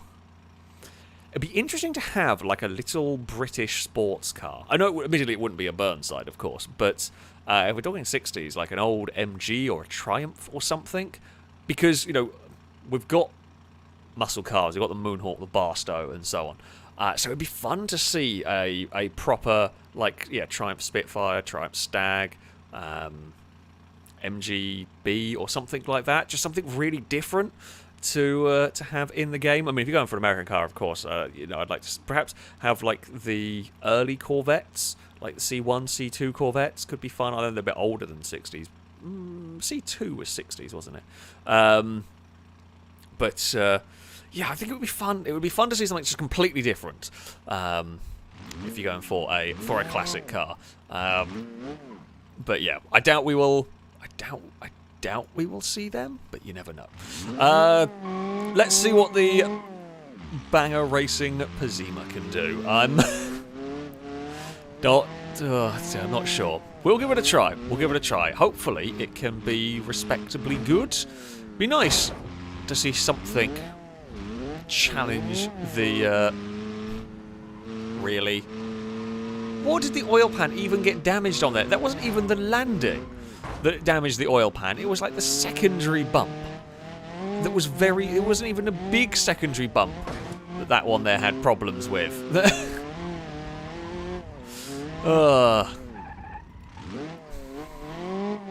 God damn it. Scott, thank you for the super chat saying, I'll go $5 per mile on this one. Well, considering the oil pan has died immediately. A fairly safe gamble, because this is... Oh, that's frustrating. And that wasn't even a big landing. But never mind. We are into the spinners. Try and get the car turned, which we do. It makes it through. The front left is a little bit buckled, a little bit twisted, which isn't great. However, we can cope with that. There is a possibility of the half shafts breaking. Oh, that's a big jump, actually. It's a bit bigger than I thought it was going to be. I think that's a death, actually. Oh, no, do we bite? It is working. It's one-wheel drive. It is actually still going. It meets the crawler rule. The one-wheel drive Pazima, the diff is actually letting it go. That really surprises me. Especially in a banger car. But it is still going. It is still going as a one-wheel drive vehicle. I thought that was the end of it. I thought that was going to be it dead. But I guess the diffs in these are welded up or whatever. But the front left wheel is the thing driving the car forward. It hits the 30 mile an hour mark. It is not going to get counted out for the crawler rule. Unfortunately, with the half shaft broken, the engine's going to probably be working quite hard, and that will probably make the overheating problems worse. However, okay, we're fine. We're fine. I was very worried about the speed bumps doing mean things to this. The car is seriously struggling at this point. I can't remember where the Piccolina died. What lap did that get to? Lado just wants it to be... Didn't it get to Dover, I think, on the second lap? This might make it. No, maybe not. The rod bearings are already damaged. I think it's going to struggle to make it there. Especially considering now the one-wheel drive car is having trouble. It's crawling its way. Well, I say that. It's still got to 30, which is something. Into the Toblerones. Over the Toblerones we go. It smashes the front end, but it makes it there. Okay, into the spinners we head. This is horrible to drive. Oh, no, never mind. It's locked up. We've had 2 cars now break down in the spinners. Again, nothing to do with the spinners themselves having killed it. I'm surprised that died the way it did there, as that did not really. That seemed like that had a little bit more life left in the engine, but it didn't. It conked out there.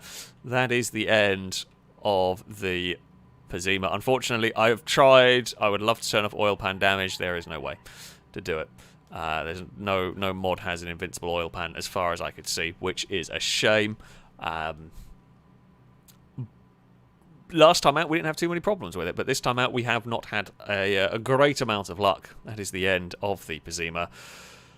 The engine expired. It had some. I mean, it had bigger problems as well. The fact that it was one-wheel drive, but it was still going. It probably would have, if we ignore, if the oil pan damage hadn't happened, it probably would have made it to the shafted jump and then broken the other half shaft, and then I think we would have lost all drive. I don't think it was going to survive very long. A one-wheel drive car traditionally won't survive particularly long around here, but yeah. It's never gonna go great. So yeah, there we go. Gordon Fan's request is going to be the next one we tackle. So as punishment for insulting and killing Amy's car, we're going to try and go for Lado's car. Now, we don't have anything that's much like Lado. Well, not too much like Lado's car. I have something that might work. And I say very vaguely. We have I mean, it's a classic estate car, right?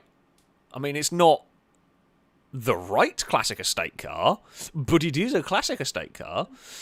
So we're going to go for, we've got to go for the right colour at least. Going to give it a try. We're going to give it a try.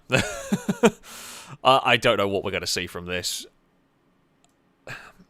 Front engine, rear wheel drive with a long drive shaft. Drive shaft is a real concern. Real concern on this one. But the oil pan has been more problematic with most of these, so who knows? We will try though. We will do our very best. Scott, thank you very much for the super chat. So as promised for 2.2 miles. Yeah, indeed, the oil pan exploding immediately was not great for me on that one. I'm hoping this doesn't have the oil pan explode immediately. I am concerned about the drive shaft though, but it's a really cool mod. Not touched. I haven't even loaded this mod in, so God knows what's going to happen. Let's see. I mean, I'm expecting the oil pan to fall off immediately because that's been our luck today. Whoa, okay, well, it's across the speed bumps quite nicely. Don't break the oil pan, please. Okay, thank you for not immediately breaking the oil pan. Oh god, the handling leaves something to be desired. It's quite Larry. I'm going to go with Larry. That's fine. Through the water we head. I might have to, after this run, I might have to clear up some of the cars, because I think we're starting to have some frame rate issues. So yeah, we'll probably just clear up some vehicles. Or we'll probably just reset it all, and start again, just to have it running a little bit nicer. Ooh. That's too much speed. That's way too much speed through there. We have got the patented Wobblematic suspension that's actually doing quite well on this so far. We want Wobblematic. Wobblematic is good. Wobblematic is helpful for the cars. On the most part, Wobblematic is good. As we said before, when it gets broken it becomes really bad, but up until that point it can be quite good. This jump, I'm concerned. There's going to be a lot of estate car hitting a landing here. Will the Wobblematic be good enough to protect it? Yes. Actually, I am surprised. I mean, the boot's open, but other than that, we're not doing too badly. I'm not going to commentate to curse it. I'm not going to commentate to curse it. However, yeah, not looking too shabby. We will head off of Dover. Well, the engine's damaged, but not oil panel radiator. That's curious. That doesn't normally happen. But I will... I will not complain too much, because that is much more helpful for me. There's a slight over-rev risk in all of that. You can tell the car is feeling the impact by the fact that the roof is buckling. I'm going to guess like the rear overhang is hitting the ground, maybe. And that's kind of bending that. The whole thing is starting to get bananaed as we come up. Oh, my steering has taken a hit somewhere along there. The hubcap's fallen off. Yeah, the wheels, the front left is cambered over like crazy, which is not what we need at all.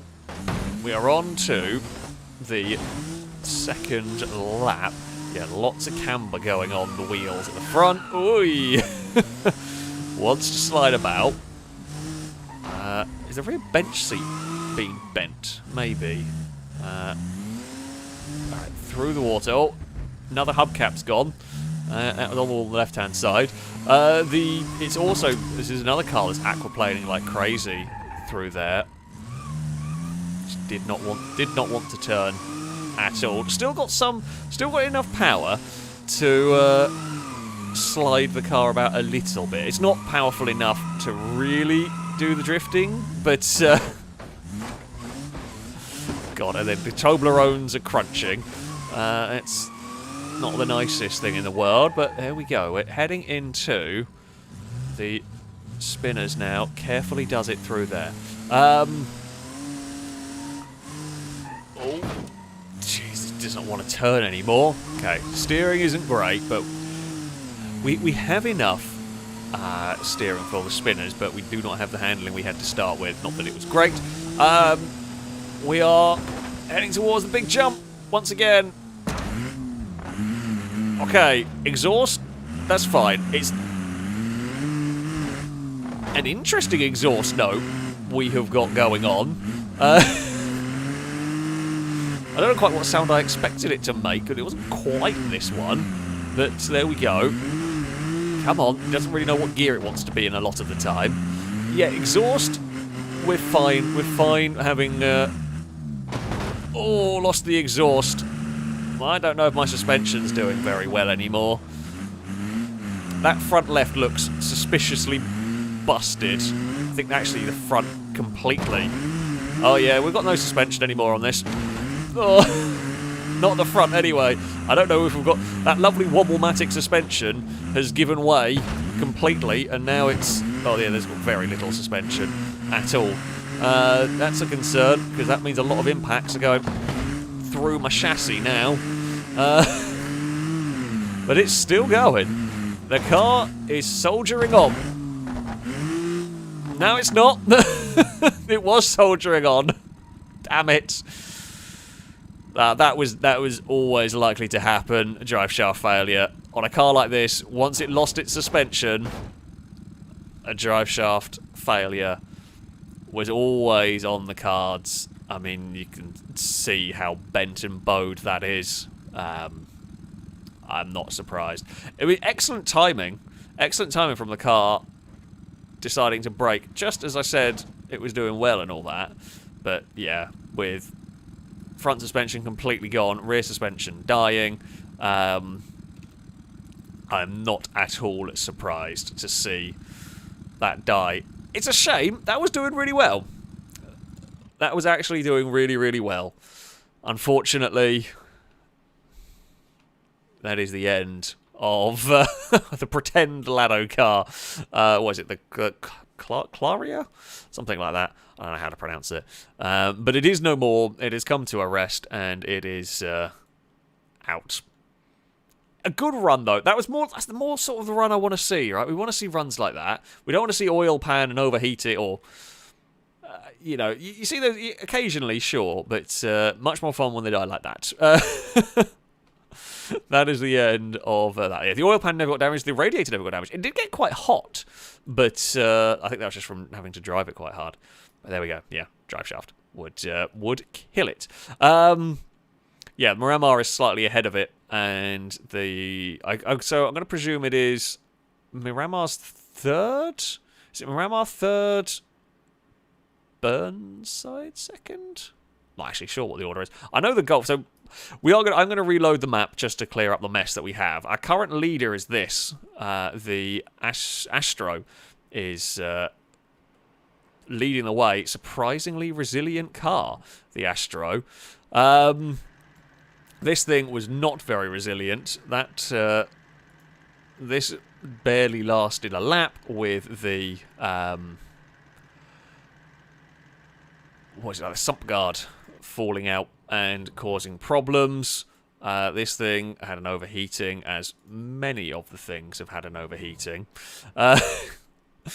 This thing had an overheating, which was a surprise.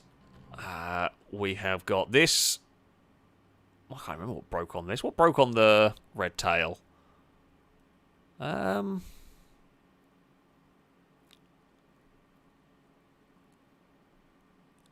Engine? Was it engine? I think it was engine on an impact. That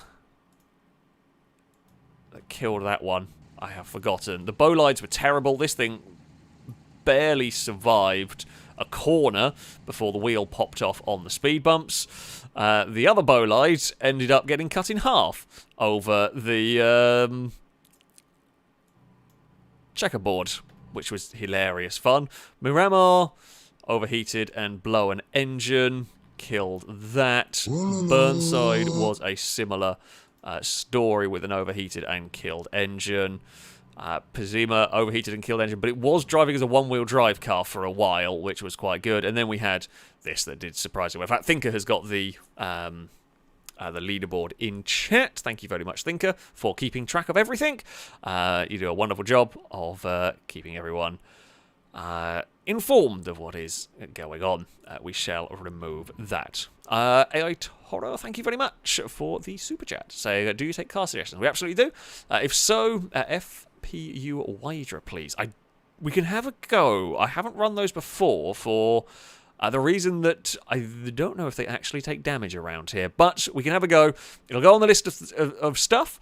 It will be a little while until we get to it, but it can go on the list of things to drive around here. Rocky, we'll run for your donation. Was saying, is there anything that represent the Lexus I used to own? Let's have a look onto the magical mystery selection of cars. Scott, thank you for the donation. Saying, pick a strong one next. I've got $10 per mile for the next one. Ooh, can we get... Okay, if we can find something, what's closest to a GS300? I'm going to hope that it's strong. I mean...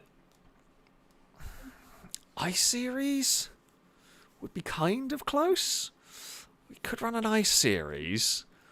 I have got some fun... I've got some fun mods installed. I mean, maybe a Wendover's... A Wendover's kind of close in some ways, being more of a Japanesey brand, but it's two-door. The I-Series has got to be closest, right? I know the I-Series is more of a 190 Mercedes, but for lack of anything else that I have currently on here, I'm going to say the I-Series is probably the closest that we are going to get. Because they do a 6-cylinder one, don't they? We can do a 3-litre... Okay, I'm going to drive an all-wheel drive one around here. She's a little bit away. I don't know if there's any rear-wheel drive 3 litres on this. We'll go with it. It is as close as I have got at the moment. I mean, I have got a couple of other mods, but they're more modern car. They're much sort of newer cars, like the Vertex and stuff. But we shall see. So yeah, we've got $10 per mile. Right, I-Series, do not let me down. Do not let me down. Nashtara, thank you very much for the donation. They're saying, this is a glorious evening. Watching you shake the cars apart while I'm on Car Mechanic Sim, rebuilding them. Just rebuilt an orange and black E36 lookalike with supercharged 1,000 horsepower. Something similar in this game. I have got some very fast, some very powerful cars that we can definitely have a go with at some point around here. Apparently, the Wydra can have the radiator damage and the wheels fall off. Okay, we will have a go with that in a little bit. Drake, thank you for the nation, saying, what can we expect on Sunday's GTA stream? What special event will end things? Will it be an improved version of that sumo match? And if so, will there be a rule saying not to enter the starting area for each team to get out if in there? I'm not quite sure yet. I haven't thought that far ahead, if I'm honest. But there may be some updated sumo. We might actually get the sumo that we were supposed to have last time, because we weren't supposed to have that version of the sumo. We were supposed to have it with ramp cars and insurgents. So we may well get something along those lines. We shall see. We shall see. Kirby Cheddar, thank you very much for the donation. Saying, loving seeing the destruction continue. I've been watching since the budget car challenge with the Orange Intruder. God, that was a long time ago. Love your Survival Hunt and Driven Till Destruction series. I would love to see a Caprice or Regency try the course today. Thanks for the years of entertainment. Thank you very much indeed for the donation. I'm glad you've been enjoying the videos for many years now. God, I remember doing that budget car challenge with the Intruder. That was a long time. There was talks of doing one of those again, but with kind of a much bigger budget in some ways, because GTA's economy is a broken mess. We shall see, though. It's definitely possible to see something like that come back, because that was good fun to do. Hopefully, we will see something like that again. But yeah, that was a good little sort of mini series back in the day. Now, of course, we can do so much more. We've actually got across a bump here, without oil pan failure, and I'm sliding an I-Series. Oh, I was trying to get down to first. It didn't want to quite go. Oh, okay, I-Series. Oh, that's fine. You know what? You can have a little bit of a spin from time to time. What was that crunch? What did you crunch? Nothing major by the looks of it. I'm good with that. Because the I-Series, the plus point I get with this is we get, with all-wheel drive, we get 2 chances when it comes to drive shaft damage, right? We can lose a front or a rear drive shaft and still be drivable, and that is very helpful. It's likely we will lose one. If this track doesn't kill an oil pan, it kills drive shaft. It's well known for its level of damage to drive shafts. So yeah, we will see what this does. Oh god, I-Series, land nicely, land nicely. Oh, look at that. I-Series, you wonderful machine. That is your target to try and beat the Astro. Can you make it around here? I mean, it survived shafted nicely on its first attempt. That's always a good sign.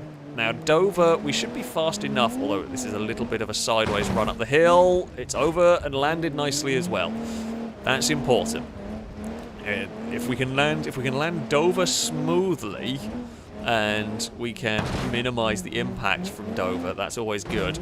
Oh, don't really want to go sideways over that jump if you can help it, but we are quite slidey in this, actually, which does surprise me. That rear suspension, I took a little bit of a whack there, but nothing too terrible. Oh, I'm so worried about the oil pan now in these cars. It does not quite have the traction I was hoping it would. Never mind. Okay, that's another big hit on the nose, but not really done all that much to the I-Series. Don't front flip, it did not. Right, over the tabletop we go. The I-Series is proving a tough old beast so far. No significant damage has been done. Suspension all looks relatively okay. I mean, you can see the car's taken a battering. The roof caved in. I mean, it's hit a lot of these landings hard. But the I-Series is... I'm not going to say it. I'm not going to say it because the last time I said that, the car immediately disintegrated on the next jump. Oh dear. It's fine. Meant to do that. It's just for style. points and everything.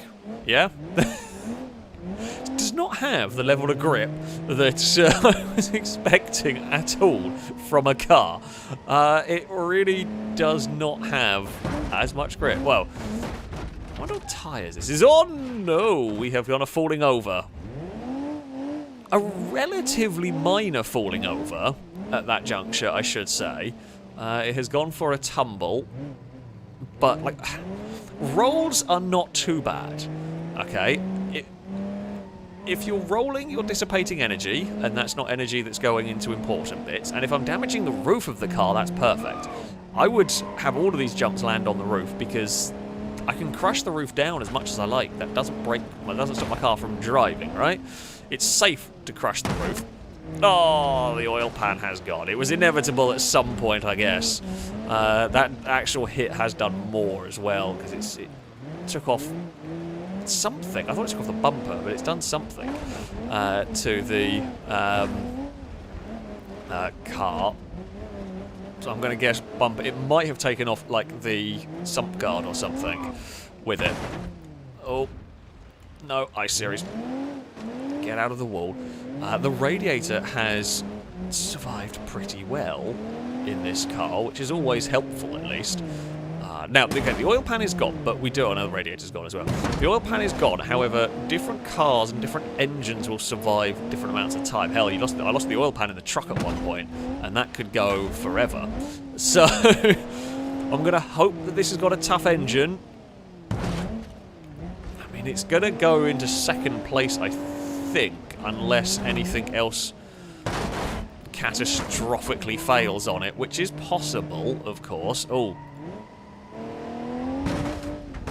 Something has catastrophically failed on it, steering-wise. Something's gone in the front end. Steering's taken a battering. It's got very loud all of a sudden.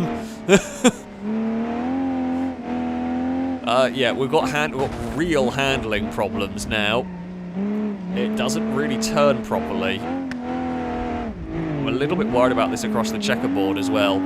If that suspension is knackered, something might catch on here. Nope, we are clean over them. No, stop spinning. Oh, we are... I mean, it's up into second place. It's a good run for a car. It has this lap. It had been doing so well, but even if we ignore the oil pan damage, which we can't completely ignore, but it has taken a lot of damage all of a sudden this time around. It's got very hot very quickly, which is a problem. Oh, this engine's not going to last long. If we can make it, can we make it up to the Astro's position? Did the Astro? I think the Astro went a lap further than this, though, from what I remember. Can we survive? We do. We survive the shafted jump. The engine certainly won't survive another lap without a miracle here. Come on. Come on. It's not going to make another lap to get near the Astro, that's for sure.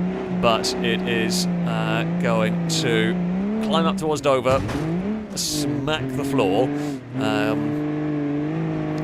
then head gasket will go. The engine will slowly die as we take these jumps for probably the final time, unless a miracle suddenly happens. Yeah. The poor Izu. It has done remarkably well, though, considering what cars have gone through so far today. To make it into second place and to be the only car to make it onto a fourth lap is really, really good going. My dog has farted. I'm just going to let you all know. Apollo, that stinks, buddy. Oh, was that necessary, dog? He's fast asleep as well. He's had a fart in his sleep. We are going to trundle our way through. We might make it to the water. I mean, we could take a breather in the water. Cool. Cool the car. Okay, well, the problem with the water is it's lost all of our wonderful momentum. And we're not going fast enough over the checkerboard to break it. If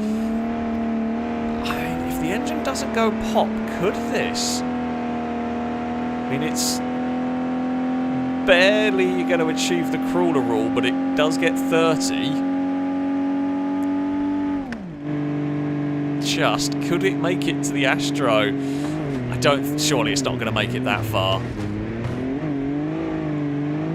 Come on, keep going forward. I'm really worried if I lift through here. I'm worried if I lift too much and lose too much momentum, I'm worried it's going to just cut out through the spinners, which is why I chucked it through there with relative speed, because I knew we had to. That engine is awful. And it is... Come on! Here we go. Find some momentum. Please, car. Please. I think it's going to get stuck on the ramp up to shafted. It's going to get so close to the Astro, but the hill might kill it. Can you, with what little momentum you have, make it at 21 miles an hour? Is that enough to make it up the shafted ramp? No. Nope, it is not. And that is the end of that. Oh. It was actually a really good run. It put up a great fight. It did its very best to get close to the Astro. It's got the closest of anything so far today. The engine let go. I mean, it took a lot of damage in that one lap to the suspension. However, yeah, it was the engine damage that killed it. I don't know how long it would have lasted. I think it could have actually lasted quite a while. Well, not forever, but it could have lasted a little while after that.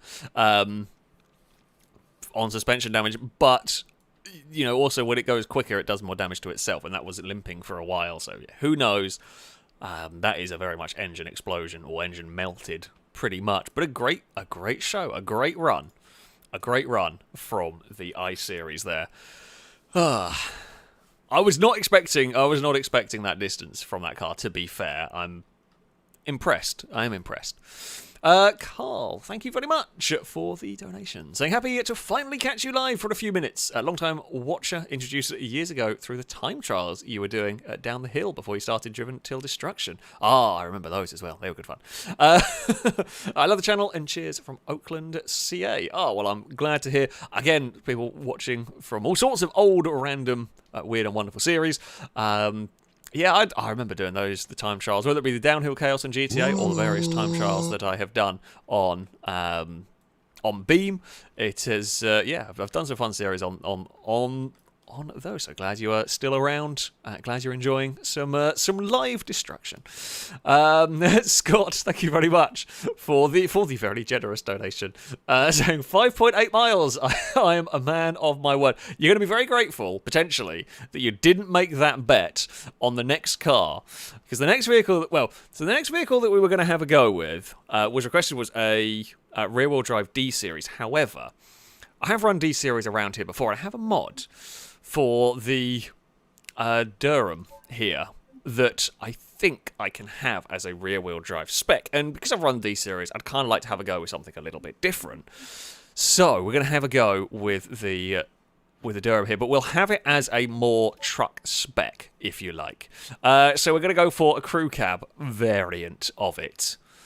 Now, there is... I mean... There's a theory that this could be really good. There's a theory that this could be really bad. In general, really heavy-duty vehicles have actually been good in this series. In general. But of course, this is a mod vehicle. We don't know what the drive shaft might be like. It might be made of glass. It might be... it might not be. It might not be. If the drive shaft is as strong as a lot of the modern vehicles, this could be quite tough to kill. If the drive shaft is... yeah, the drive shaft is kind of where you can see the drive shaft there. If this gets bent, the chassis bends quickly, the drive shaft will just go pop. So, I don't know what we are going to see. Vintage Cheese, thank you very much, also for an incredibly generous donation. So I thought I'd add to the wager after just popping into the stream. I've been watching since the Rigs of Rods days. I haven't watched every video, but enjoy all the ones I could catch. Oh, Rigs of Rods. That brings back memories, trying to make that bloody game work. That was some fun. I remember that trying to fly the Concorde on it. I think I did an off-roady thing on there. So yeah, that was some old stuff. But thank you very much. Thank you very much for a very generous donation. And glad to hear that you're still watching the videos from time to time when you can. From all those years, that's some 10 plus years ago now, I should think. Rigs of Rod stuff was. D-Turbo, thank you for the donation. Saying 369, damn she fine. I'm gonna guess it was reading that before.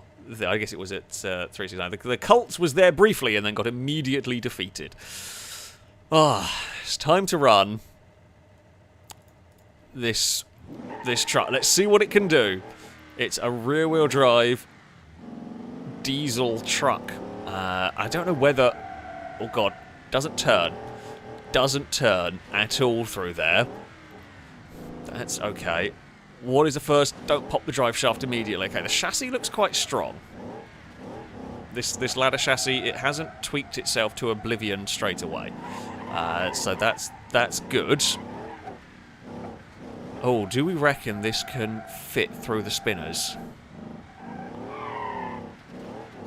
I mean, the chassis might be low enough to go under it. That's actually kind of a legit hope here. We're going to try. Some stuff can get through the spinners. Longer stuff can get through the spinners than you expect. And I'm hoping that the rear is going to be fine to get under the spinners. Oh god, don't drive it like a car. It really doesn't turn like a car. That's fine. Oh, whee, that's twisting and tweaking all over the place. So yeah, basically what I'm going to do is I've got to drive the front end through here like a car and essentially not worry about the back end of this. Can that make the turn? It does! Okay. It does. It actually makes it legit through the makes it through the spinners, and I don't even know if the back end actually had to go under them. It will have to go very slowly through there, but it can do it. This thing can shift as well.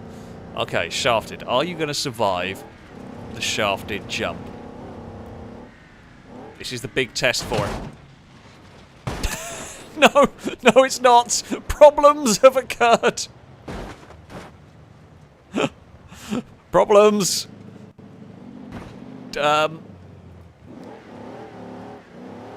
wheel has overtaken me. It is still driving. It's still gonna go. It's lost a wheel, but if I'm clever enough with it, we can keep it going as a one-wheel drive, very long truck. I mean, another small problem has occurred. The cabs come off and the bumpers come off. It's not looking good. It's not looking great for this, is it? There are concerns. There are some big concerns. Well, the cabs come off completely. It's taken a lap to become a chassis. And it's lost a wheel in the process. This is not the strongest truck. I'm going to presume this has some form of locked diff at the back to be making this somehow still drive. And I'm very concerned about how long this one good wheel is going to last. Because it surely isn't going to stay on there forever. Especially over the checkerboard, but never mind. Or even over these speed bumps, it looks alarmingly sketchy. But it has made it. It has made it. Well, apparently the bet was better on the I-Series than it was on... I thought this was going to be a lot stronger than this. I mean, admittedly, it's still going. Admittedly, it is still going. Despite it is just a chassis with one driven wheel for the moment. No, never mind. It's not a chassis with a driven wheel anymore. The drive shaft's gone. The fuel tank's gone. I mean, even if the drive shaft hadn't gone, that would have died very quickly because it's lost the fuel tank. It's the end of that. Oh, what a silly vehicle. What an absolutely silly vehicle. I mean, that managed to do a catastrophic failure all in the space of, like, 2 laps. And honestly, I appreciate the effort. The dedication there to a massive, spectacular failure in such a small amount of time is very good. It managed to lose a wheel, the cab, the drive shaft, and the fuel tank. In 2 miles. In 2 miles, it lost all of that. That's very good going. Honestly, that is very impressive. Oh, and that's the end of that. That is one very dead truck. That can go over there. Where are the rest of the bits of you? How many bits are littered the circuit? There are going to be bits of truck everywhere. Right, that can go over there. So they're like just the steps for it. Where did the cab end up? Oh, it's over there. The cab is actually amazingly, the cab has ended up pretty much out of the way. You don't really end up over there very often. So, you know what, the cab can stay. That little bit of debris. I'm just getting this out of the way in case we get punctured tyres. I mean, I'm not surprised to see a drive shaft failure being the cause of death on that. That wheel is actually still spinning.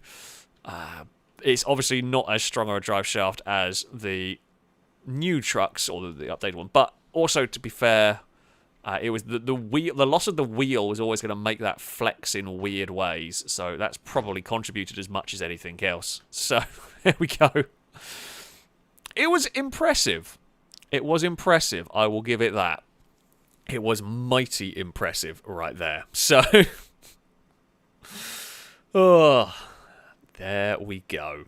Right, so our next run is going to be for Sylvia. Was asking for anything close to an Alpine A310, and the answer is not really.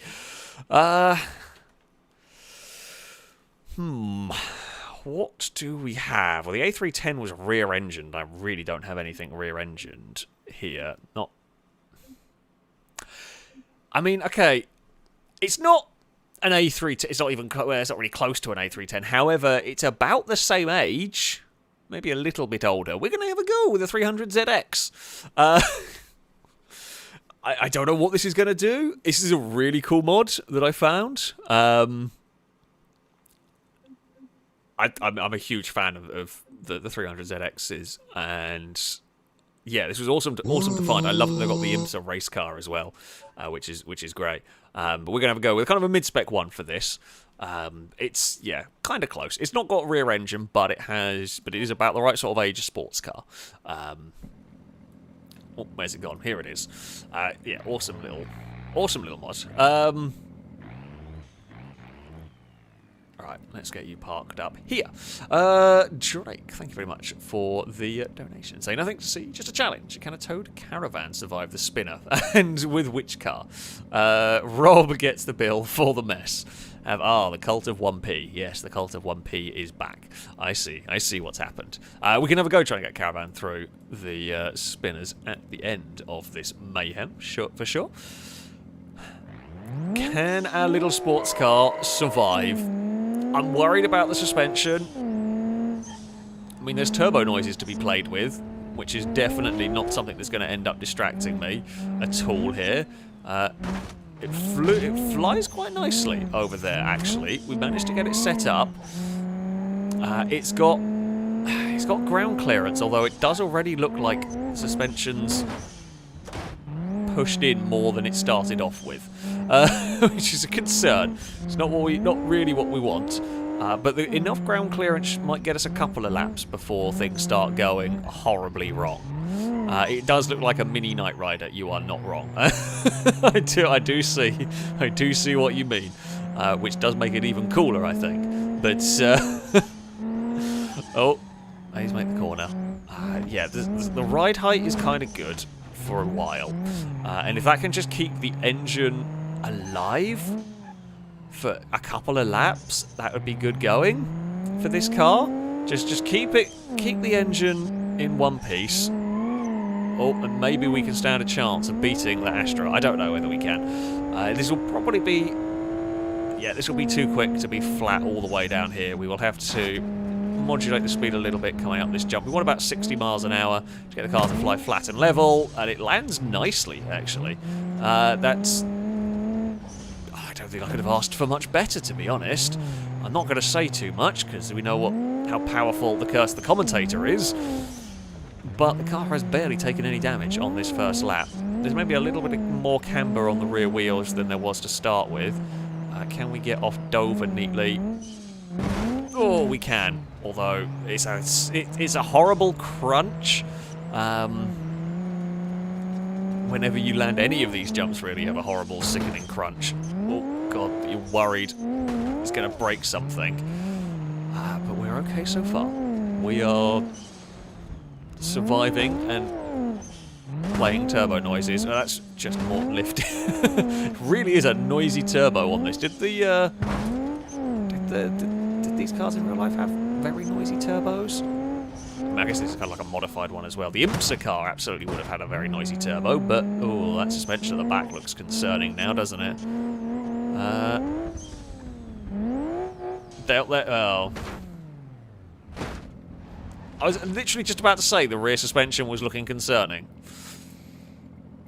And I think the rear suspension just stopped having any movement, and that was all it... it's still got some compression, and it's not completely all locked up. I guess it just took enough damage that it was too much for the car to deal with. Yeah, lost the drive shafts. The engine was fine, lost the drive shafts. It is going to roll just in front of the truck. Damn. That's slightly disappointing. That is slightly disappointing. It was going really well. I mean, of all the cars that have run around here, this is the one that's finished in the best condition. By quite a long way as well. That is... Yeah, quite a good condition car to finish, considering it's come to a stop next to that. It's basically done the same distance as that chassis, and that looks, outside of the smashed windscreen and kind of a little bit of bent bodywork, it really doesn't look too bad. But that's how it goes sometimes. That is just how it goes. Yeah, I don't think I've ever seen half shafts gone before drive shafts on a car, which is what makes me think it's suspension related. So, yeah, that's odd. That is odd. There we go. Kev's Gaming, thank you very much for the super chat. Saying, hi Alex, I love these streams. Can you please put that green 8-wheel vehicle that I see when you change vehicle around the course, please? That thank you very much. That was actually going to be the plan. Yes, the Wydra is going to have a go. Now, I genuinely don't know what we're going to see here from this. It's not very fast. We're going to try turbo kit and high geared transmission. That is what we want. That is 100% what we want. Oh, did the 200BX die of half shaft as well? Oh, there we go. Thinker knows, remembers this stuff better than me, basically. Yeah, it is rare, though. It is rare to see the half shafts go before the other stuff. Now, I don't know how this is going to go, the Wydra. I know it's not very fast, but let's see. I mean, this is as fast one as we're going to get. Oh, God, it handles very funky. I guess it's got skid steer? Well, it's lost a tyre, and the radiator's leaking already, so we're off to a good start. Oh, God, it's so light as well. We've just twanged it over. Wydra, please go on the wheel. So we've lost a tyre, and we've lost the radiator. Okay, skid steering is going to be very weird on this, because it's got no suspension, basically. So this is going to be weird over the checkerboard. Oh, Oh, this is such a strange thing to drive. Oh, it's going to fall over a lot, aren't you? Roll hoop! Thank you. The roll hoop is doing its job. Right, can you turn around? Oh, God, high clutch. Temperature. Sure. The wheels already look wobbly. Not going to lie. Wheels already look very wobbly. Should be good through here? Sure. Why not? The rear wheel looks incredibly wobbly. Whoa. Okay, now we're fine over there. Okay, checkerboard. It's bounced, but it's not done terribly. I thought it was going to be worse through there, to be honest. So that's quite good. Whoa. It's kind of drifting. And it's going to fall over there. It's definitely not got the suspension. Well, it's not got any suspension. The Toblerones are going to cause it grief. The roll hoop's a funny shape now. And that's okay. Oh, I think this could probably just drive under the spinners, to be honest. But I'm not going to do any unnecessary damage. If it gets broken to the point where I'm struggling to steer, I think we could just go under the spinners and be fine. The radiator's gone, so, I mean, this is going to overheat, right? At the end of the day, this will overheat one way or another. It's just whether something will kill it before then. And there's some big wheelies going up towards the shafted jump. Here we go! Bounce, Wydra, bounce! Oh, it's fine. They got a hell of a bounce on that landing. And we're going to fall over again, aren't we? Yep. We are going to have another tumble. Wydra. Oh, bloody hell. You've got very hot. Wydra. Can you turn? You can turn there. It's very, very, very toasty in here. Oh. It bounces a lot. Dover might be bad for it. I don't think it's going to enjoy Dover somehow. These sort of bumps like this are sketchy for it. You would not want to be driving this vehicle over... Like, of all the vehicles, I feel like this would be the one that would really shatter your spine. I mean, none of them would be good. That would hurt a lot. There's just nothing to cushion it. It's just insta spine shattering on the landing. There's not much, you know, protection. Even the wheels don't have much, like the tyres don't have much suspension going on. Oh, we've lost another tyre. Front, no, rear right? Rear left, maybe? Whoa. That just wanted to go fall over a little bit. It's fine. Oh god, the engine's having a poorly moment. You're right, there is no suspension to brake on it, which is a thing. There is no suspension. I guess the wheels can twang off, but with the radiator gone, the engine losing power, the Wydra is going to potentially struggle. Oh, it's another. We've had more front flips than that I think I've ever had in this series. Oh, and I think it's dead. The engine is locked. The Wydra is no more. The Wydra is gone. I did not think it was going to overheat that quickly. That overheated so fast. I mean, I'm not surprised the radiator went, because it likes to bounce and fall over a lot, right? But I am surprised that it overheated so fast. I mean, we lost some tyres. The wheels weren't quite right. I think a few laps and they would have started losing wheels and stuff. But, yeah. The Wydra is gone.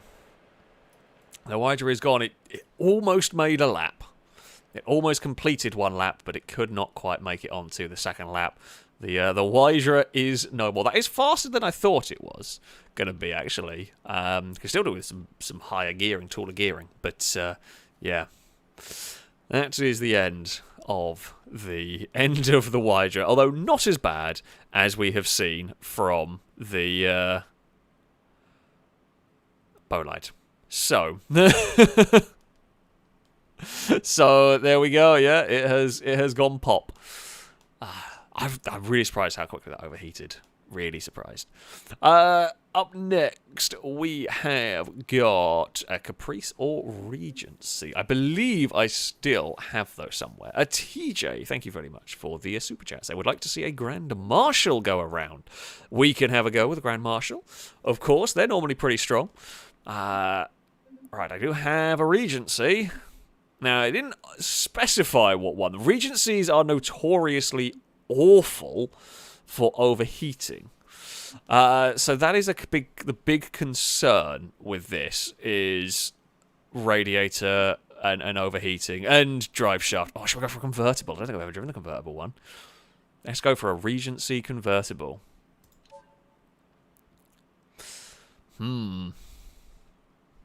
What might we see? What might we see from this?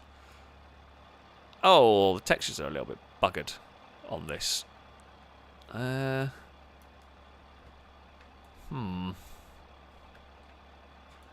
will try. I'll see if the Caprice has working textures. Just because I'd rather have the textures working on the vehicles, of course. I mean, there's an estate version, which is always going to win at the end of the day. Let's go and try. I don't think it was specified to be a limo from... No, it was just a Caprice or Regency try the course. Nah, so these have not got any working textures on them properly. Oh, it's a little bit of a shame on this one. Let's just cycle through back to it. Okay. So the glass is a little bit busted on it. The car should be okay. We will give it a try.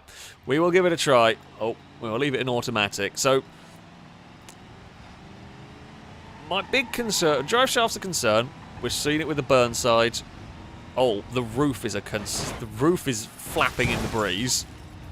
The roof is doing things. I mean, it's actually quite cool to have like a fabric roof acting, well, you know, like a fabric roof and everything. That's kind of neat.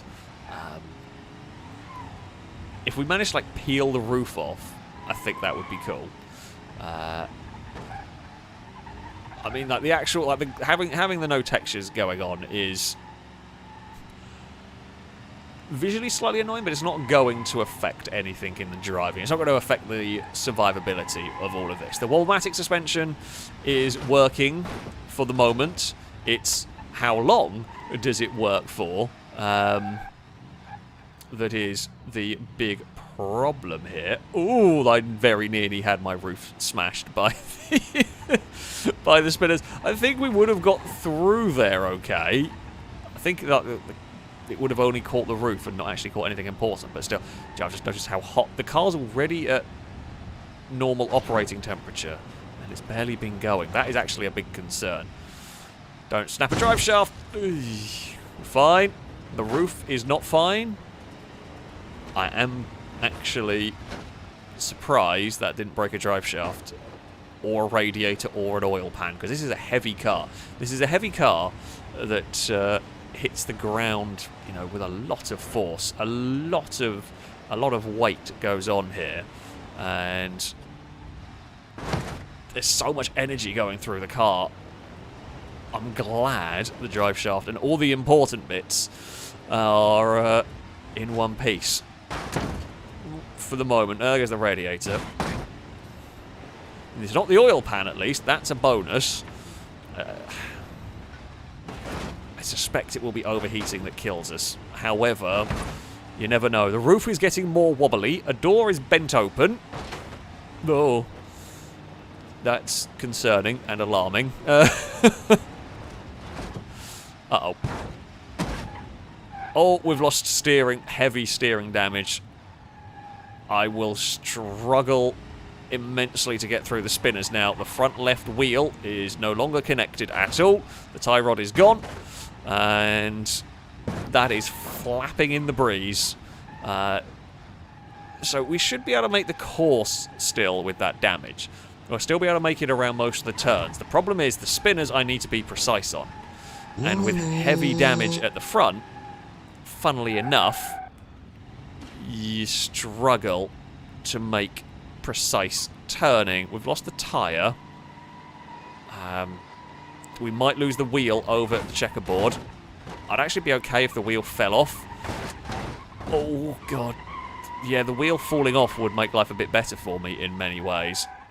We still steer with the one actual functioning wheel. These spinners. I mean, if the spinners hit us, then I think we are at the point where it'll just take the roof off and might not hit the engine. I think the car might be low enough, especially with the damage. Having the car lent down, it might not be too bad. Right, we can steer in. Can we steer out? Oh, whoa! Okay, we got a hurry-up bump from the spinner. It's not too bad, honestly. Could have been worse. Could have been worse. It has bent the roof down a bit, but we're okay. Oh, hey Eve.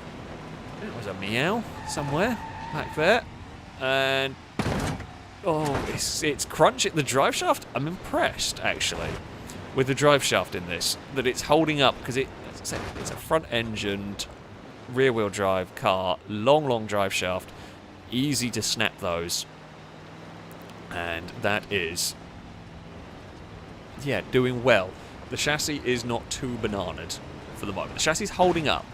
The wheel's gone, but the chassis is holding up. I just don't want the car to fall too heavily on the right-hand side, because if it falls there, we will have trouble.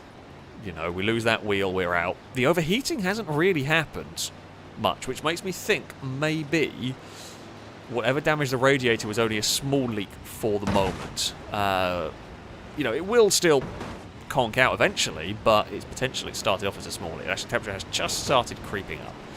But that's okay. It's not really okay, but it's... We're still going. Oh, hello, dog. How are you doing? Right, come on.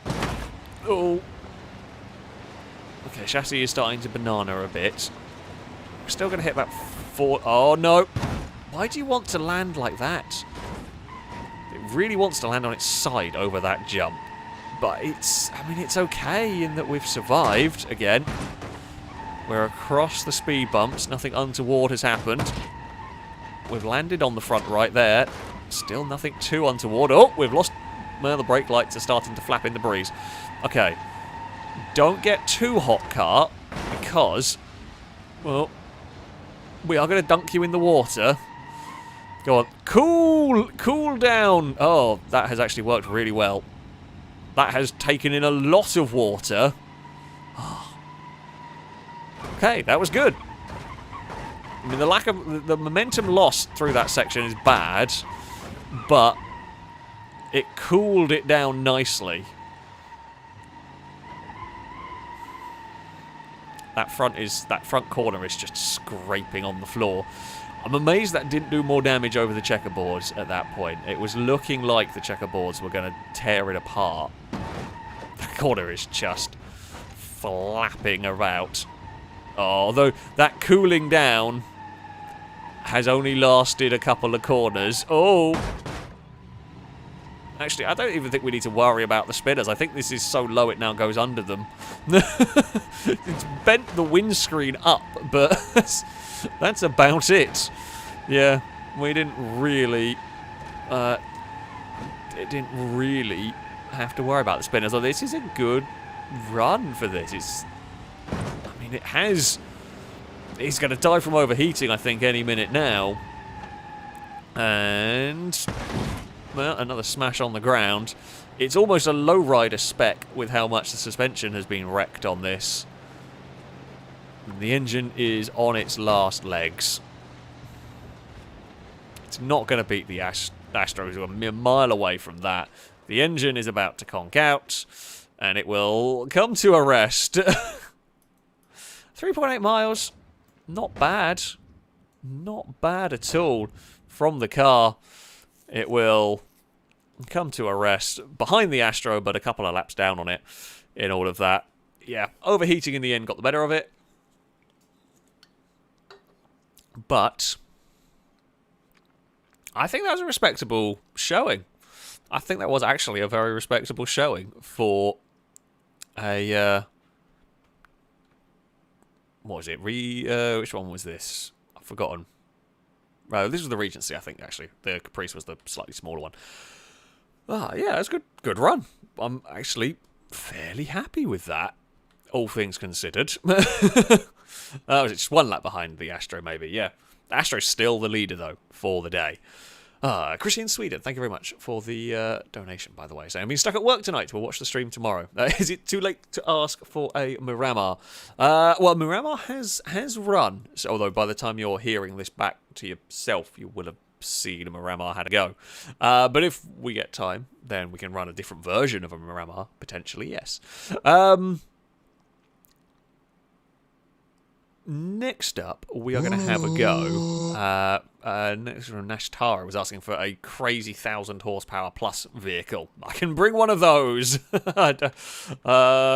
Yeah, let's do that. It won't last long, but we can bring one. That's for sure. Bob the Armourer, thank you very much indeed for the donation. There wasn't a message here, but thank you. It is greatly appreciated, of course. Right, what can we run with a silly amount of power? Actually, you know what?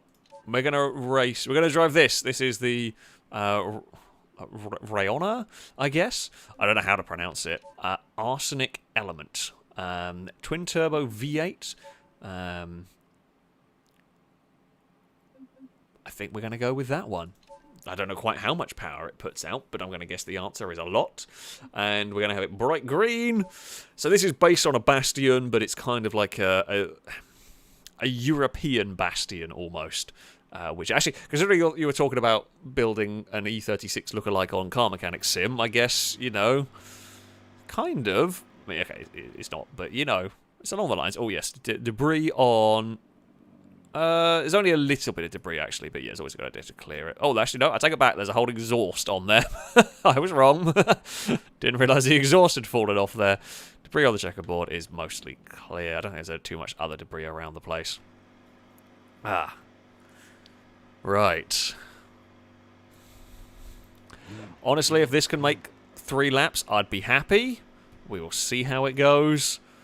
Turn off the traction control. We want all of that stuff turned off. As I said before, if a car gets broken and is running traction control, etc., sometimes the game really struggles to put power down. Now, this will probably suffer a similar fate to the Red Tail in having way too much power for its own good. But you never know. Hopefully, it doesn't. It does already look suspiciously like something's... No, actually, I take it back. I think it might have just been the way the road was cambered and stuff. Right. Up through this next section we go. Across. So I am concerned about the checkerboard with a car like this. It's so fast and so powerful. If it snaps sideways at the wrong time, it could just tear a wheel off on the checkerboard. Even if it's in good condition, it could just tear a wheel off. So you've got to be a little bit careful. I'm going to go for safety there and just spin it around. Yeah, we'll go for the safe approach. Nicely does it. Through the spinners. Right, punch it out the other side. Of course, won't be able to be anywhere close to flat out through most of this run, owing to, you know, way too fast for our own good. You don't want more than about 60, 65 miles an hour coming up here. Oh, it didn't actually want to quite get into the right gear for that, but it's fine. We land neatly. Actually, not looking too shabby on a first lap. The oil pan is in one piece. The radiator is fine. I mean, it's a high-performance car to start with, so it should have a high-performance radiator in there. Suspension, I mean, high-performance suspension is normally quite strong, but of course it's going to be stiff, it's going to be low, it's not going to really be absorbing bumps. How is the front end? I mean, it's actually looking relatively close to what it should be. Again, not to commentators curse it, but it's not actually taken much damage on an opening lap, and that's good. This circuit has been horrifically punishing this evening.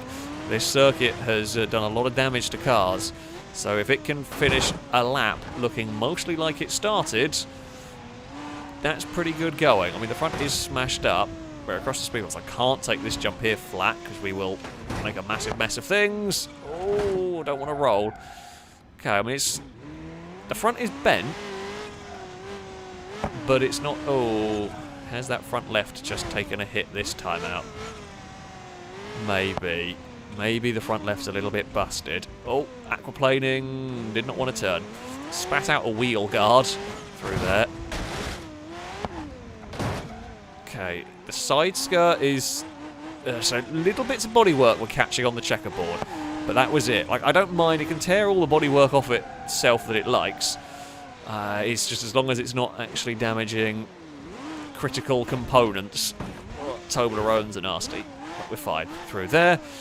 Alright, this is a surprise, actually. Was not expecting this. It's already gone better than the Red Tail did. I think the suspension's holding up better for the moment.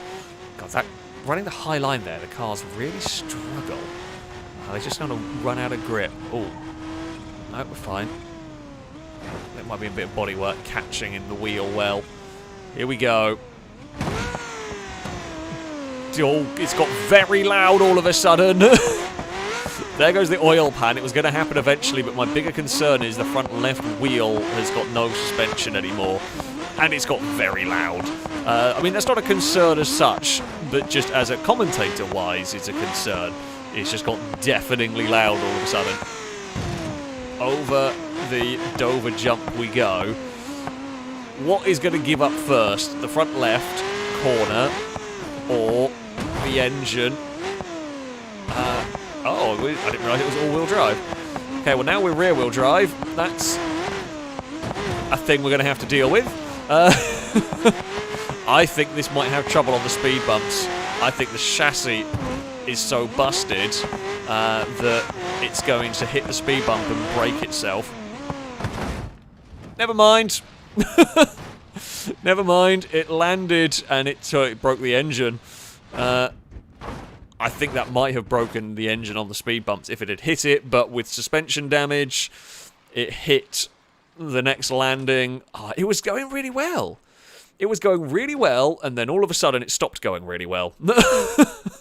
It was about 3/4. Well, it was the landing of shafted. I mean, that is always the punishing jump around here.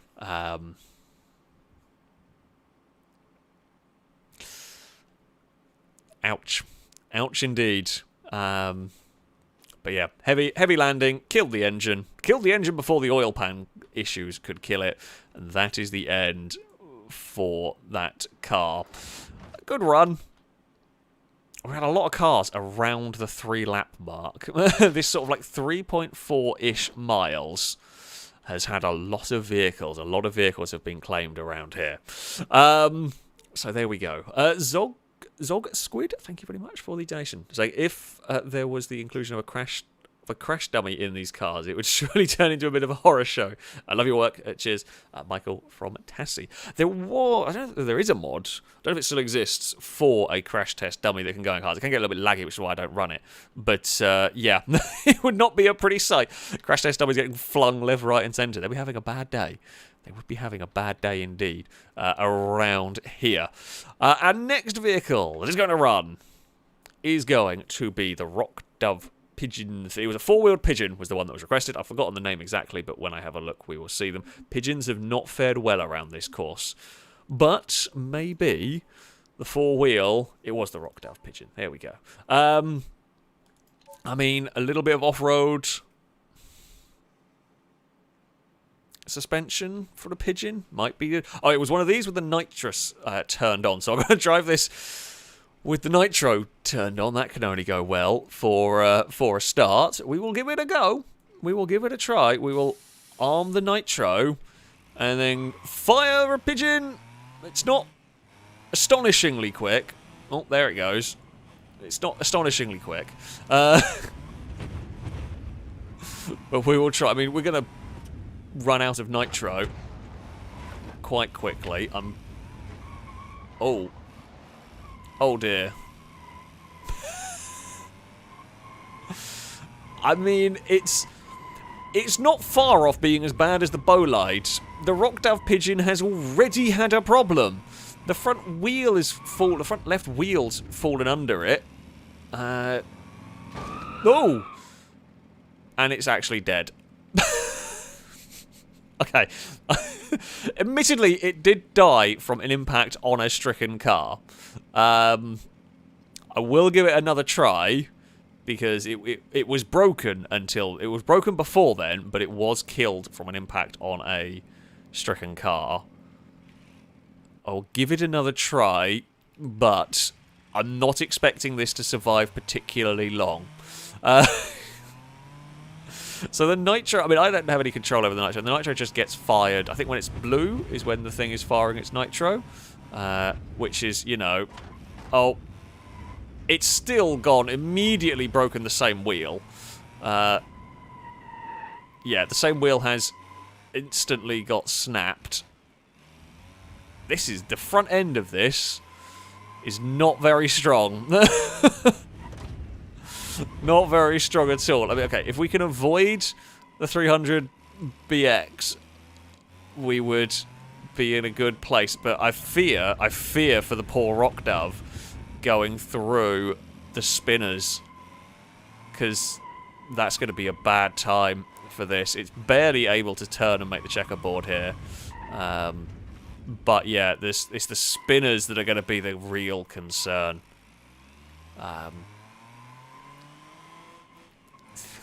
I think I know what's going to happen. I think a pigeon's about to get splattered across the map. Yeah, I mean, the nitro is not really being utilised very much here by virtue of I'm not able to make any speed in this. If we somehow survive the spinners, I suspect Shafted will kill it, but here we go. Can we get the car turned through here? Oh, please make the turning, and I've got to change the other direction.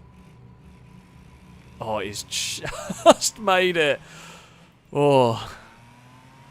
It's alive. It lives to fight another day. Can it live over the shafted jump? I mean, when I turn left, it lifts that busted wheel into the air, which makes life way easier for me. So we kind of want to turn left a lot. It's going to hit like 60 miles an hour over the jump. Surprisingly, that didn't make it worse. I mean, it has now eaten a bumper. Yeah, okay, well, we got kind of skated. Oh, steering is so bad in this. I'm actually going to get stuck. It's going to get stuck. I can't turn it. It's just, I'm at full lock. I'm at full lock to the right, and it just physically doesn't turn. Can I even get it off the wall? No, it cannot get off the wall with the damage it's got. It's just broken. Come on.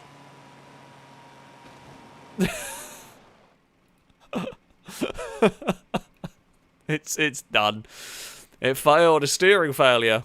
Steering failure on the rock. That's such weak wheels to have done that. I wasn't expecting that at all. That's staggeringly weak wheels on that one. There we go.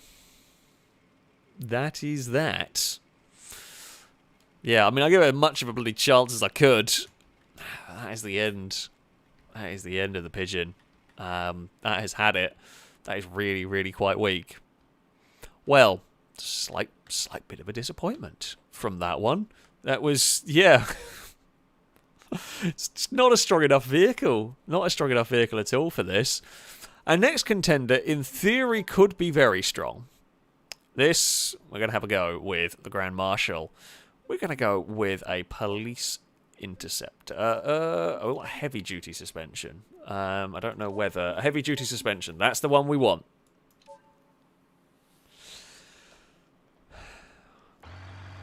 Right.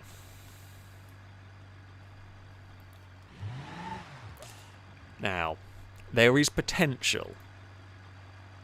There is good potential for a Grand Marshal.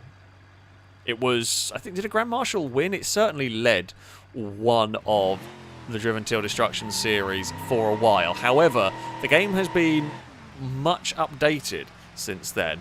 We shall turn the lights on. I'm not turning the sirens on, but if you want to make your own siren sounds, go ahead. Yeah. Grand Marshal, in theory, is very, very tough. We know it's difficult to kill this car. It is an absolute tank. The problem part is going to be the oil pan. If the oil pan survives, this is a very difficult car to kill. Drive shaft or steering will likely be what kills it. But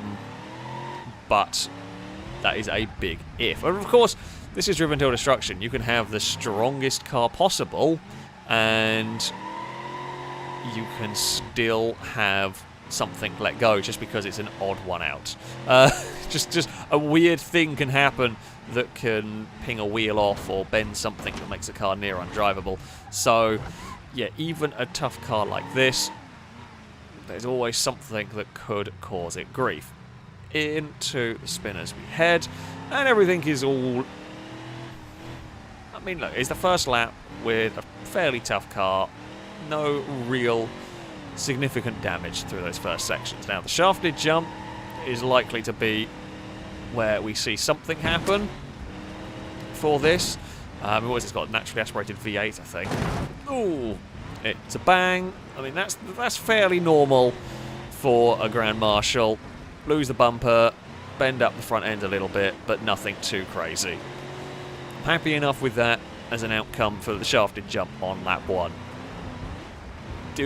What do you reckon, Chad? Do you reckon this can be the Astro? That is the $1 million question. Oh. I'm not sure. I think it's got as good a shot as anything today. But I haven't tested a Grand Marshal with the many updates to Beam. So, yeah, I don't have a great idea of the strength. We're unlikely to break the rear suspension, ever. We know that's incredibly strong on this car. The bits that might kill it, this jump here, we've seen this jump here be punishing, especially to the boaty cars. Oh, okay, that landed quite nice and flat. I don't know if you want it to land flat. If you land flat, you're not likely to break the radiator, but if you land flat, you might be more likely to break the oil pan. That's all pretty... Ooh, okay, well, let's scrape the underside, but nothing too shabby. Now, minus a little bit of visual damage, the first lap has gone fairly well. Some windows are smashed, a little bit of buckling along the door, you know, front end's a little bit bent, but that's okay. Front bumper's actually still even on the car. You know things are not going too badly if you've still got a front bumper attached. Can even still go sideways. Not that I should, but if I wanted to, we can just light up the rear tyres and slide the car about. Now, Toblerones are a funny obstacle. They don't often do that much damage, but if your car's all... they're not likely to do too much damage to a fairly pristine car, but if you have taken damage, they can make things worse. But yeah, to this, not too much. It's the shafted jump is the big concern for us. Each lap, that's where it's going to get potentially worse. We've still got momentum, we've still got speed, we've got power to be getting the sort of 60 mile an hour takeoff. Don't go nose first. Oh, that surprisingly didn't clonk a radiator because that hit very hard, and then it was a little bump that killed the oil pan. No, that's not what we needed at all. Oh, god damn it. Now, this engine is tough. This is probably one of the engines that will survive the longest with oil pan damage, I should think. But it's oil pan damage at a really minor bump as well. Minor bumping relative comparison. And maybe we lost a sump guard or something. Skid plate off the car around here. Bits have fallen off, so it's possible we had lost something significant. I don't think so, but you know, it is definitely always a possibility. I like how the doors have been bent away in this car. Oh, what fell? Oh no, oh no, wing mirror fell off. I thought a bit of the lights came off, but no, I think it's just a wing mirror went for a tumble. That's not quite how that jump's supposed to be taken.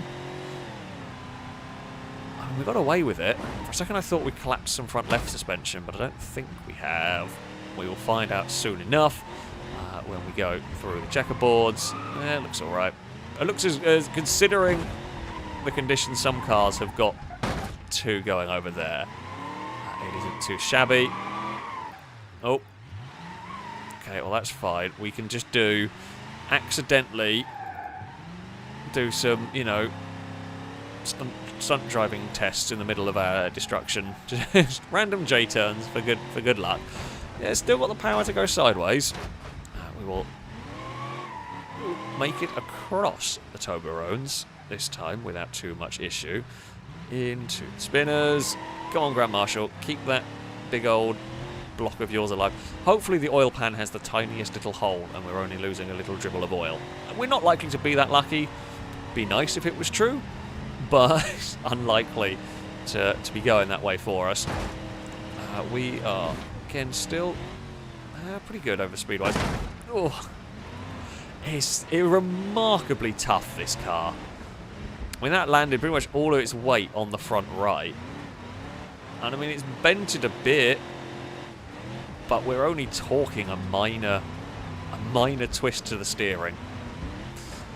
That's some good going. It's got to try and survive a bit longer. It could take the lead. Here, if it's oh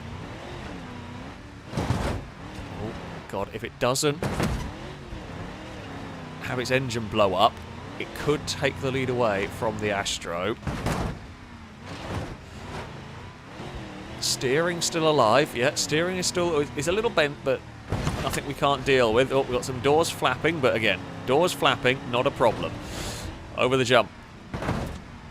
More heavy impacts on those front corners, but it survives those hits. It doesn't really care about them. It shrugs them off.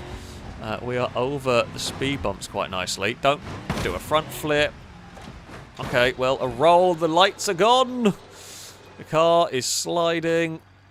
And we will node grabber it over. I mean, it's definitely taken some damage and bent the front a little bit.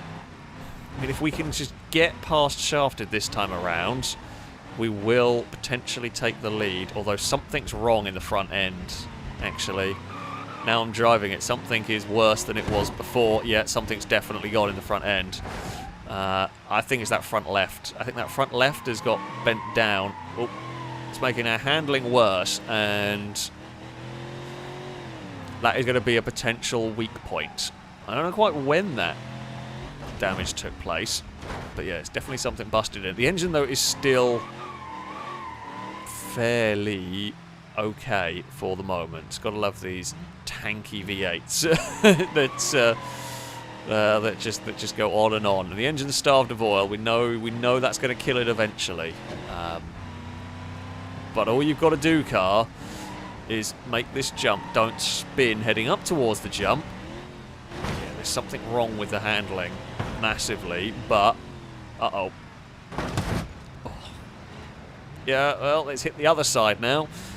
It is, I believe, going to take the lead of the day, for the day. It's not the lead overall, of course, around here, but it's a good run for the Grand Marshal. It proves its worth as an absolute tank. But the question is now, what is going to kill it? Is it going to be something steering related? Is it going to be a drive shaft? Although under the drive shaft in this is unbelievably tough. Is it going to be the engine melting? That is the question here.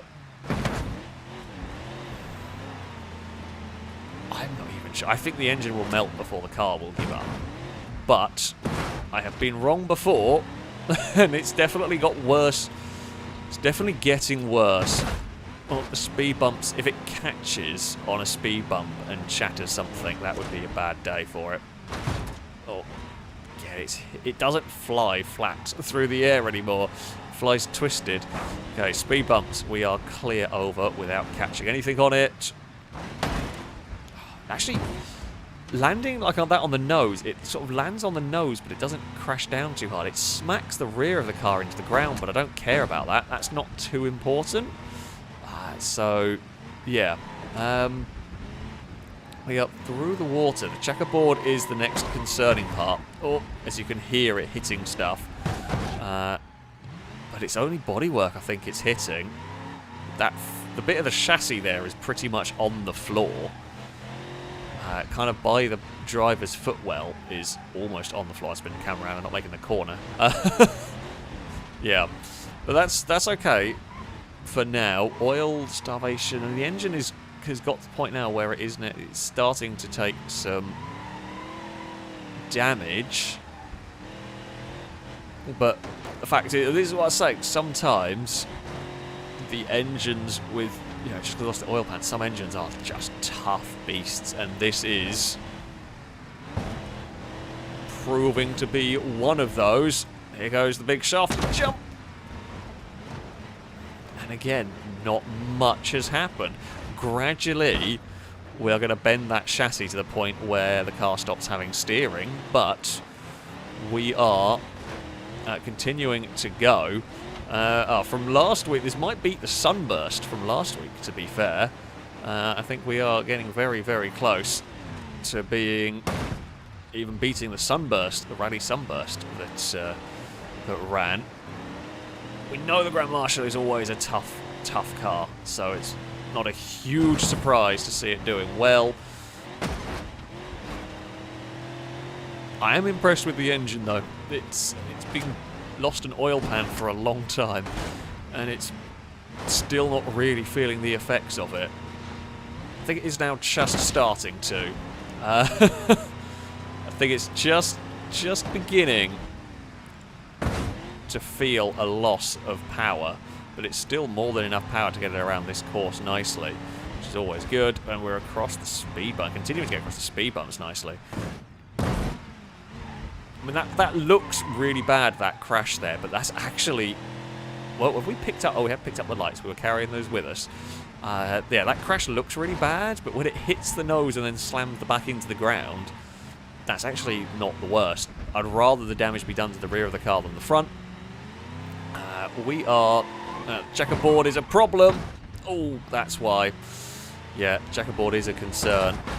But we are over it again. It's still making it.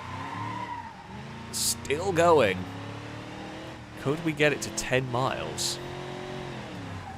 That would be asking a lot. That would be asking a very large amount of the Grand Marshal here. Into the spinners we head. Still got enough steering. I mean, the spinner tickled the door. That was about it. And the car's so low from suspension damage, or rod bearing damage, we're not making 10 miles if we're starting to see those bits of information flash up.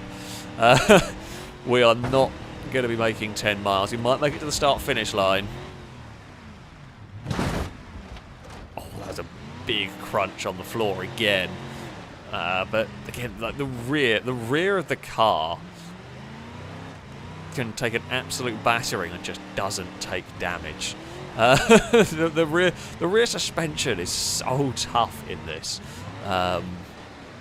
It just doesn't take damage no matter what you do to it over these jumps. Where's my L plate? Thank you very much for the super chat, saying, will it be a FailRace police moment when this finally dies?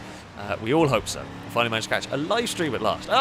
Welcome to the live stream. I mean, it hasn't rolled over yet. So, I mean, as far as a FailRace police car goes, this is way more effective than the FailRace police department normally are, because it's still working. It's being stubborn. It's refusing to give up, which is an impressive trait. It is starting to slow now. The power is seriously dwindling from this car. Oh, the exhaust has come off. Now we've got a very loud car again. That's fine. It might make 10 miles, you know. It's almost done it. Come on. Come on. It's so poorly. But we are going to make the 10-mile mark, I think. Even yet, there we go. It has. It has made the 10-mile mark. The engine doesn't like going through there, really. Oh, never mind. That's the end of it. It's made 10 miles. It's only just made 10 miles, but it has. The drive shaft is no more. The drive shaft is gone. The car is stopped. It is the end of that. I mean, I'm not surprised. We saw how low that was running. The engine didn't have long to last, I don't think, before it overheated. But it was still going. It was still going by the end of that. It was the drive shaft that killed it. Or it was the speed, it was the checkerboard that killed it. The car running so low. I mean, you can see there, the chassis is basically scraping the floor. And most of the time, that's fine. But when you hit these, these raised bits, yeah, it's always going to shatter the drive shaft. But that's a hell of a performance right there from the Grand Marshal. A great showing. In fact, I'm gonna say, I would just like to point out, that is not just a drive shaft failure. That engine is not supposed to be able to do that. Like, I'm not an expert, but I don't think that's got very many mounting brackets left. Like, that's concerningly close to the entire engine falling out. I think, actually, that's what killed it. So I don't think this hit the drive shaft. I think what it did was, I think it hit, the engine was hit on one of these little blocks, and it pushed it so far that that's what snapped the drive shaft. I don't think it was the actual drive shaft hitting something. I think it was the engine being pushed from the mounting points that broke it.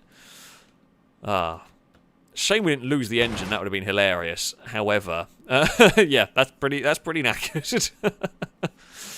Yeah, it did say engine damage when the drive shaft failed. So yeah, I think that's what happened. I think the engine hit the bump, and as it pushed the engine, broke the mountings for the engine, it snapped the drive shaft with it. So yeah, good showing, a good showing indeed from that. Before we go, I will try the test of can I get a Caravan through the spitter. I think I got most vehicles done. I do apologise if I missed any along the way. I tried to get through as many requests as I possibly can in this.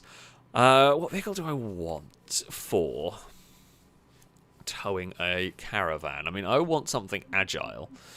Let's go for a I don't want fast. I don't care about fast. Fast isn't important, necessarily. I don't even know if I want... Yeah... Do I want a Chariot, do we reckon? Or do we want to go... I mean, like... The mid-engine Covet could... Actually, no. You know, let's go for a Sunburst. They're fairly small. They're quite agile. We'll go for an all-wheel drive sporty Covet. What do you reckon, chat? Do you reckon I can drive a car with a Caravan through a turbine? I'm gonna go with probably not. Although we did fit that big truck through.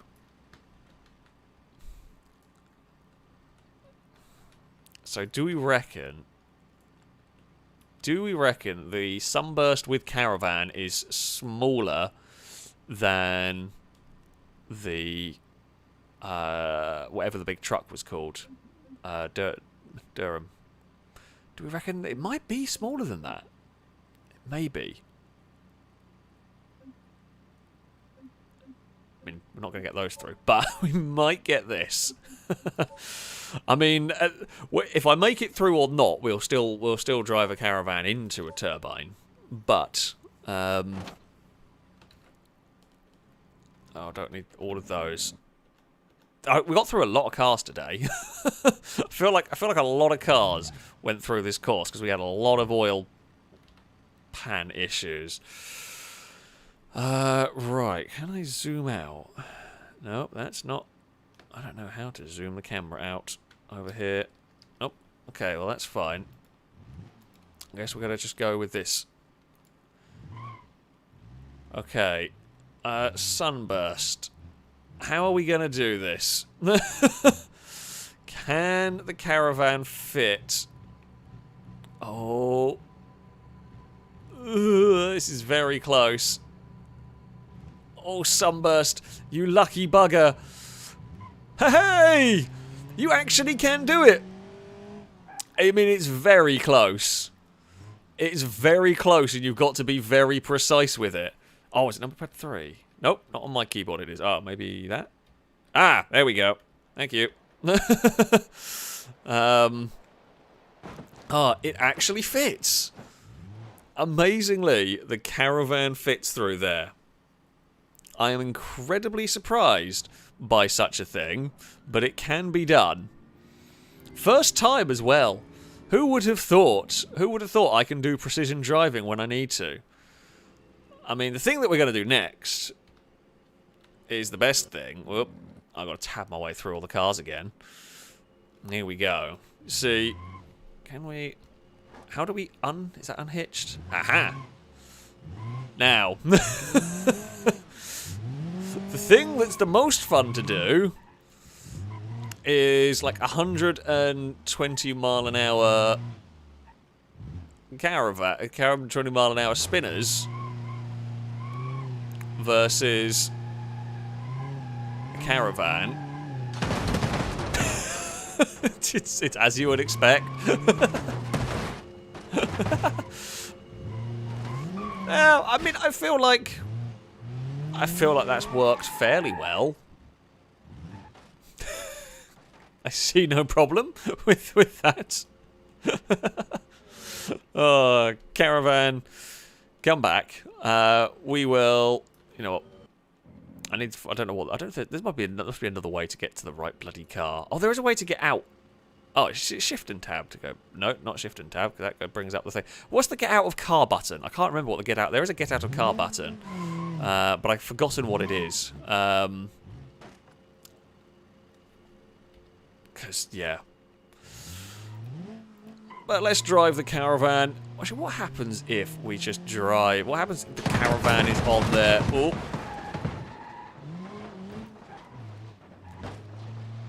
Surprisingly, I can't believe I'm going to say this, but that still works. Oh, it is F to get out of the vehicles. Fantastic. How is that driving?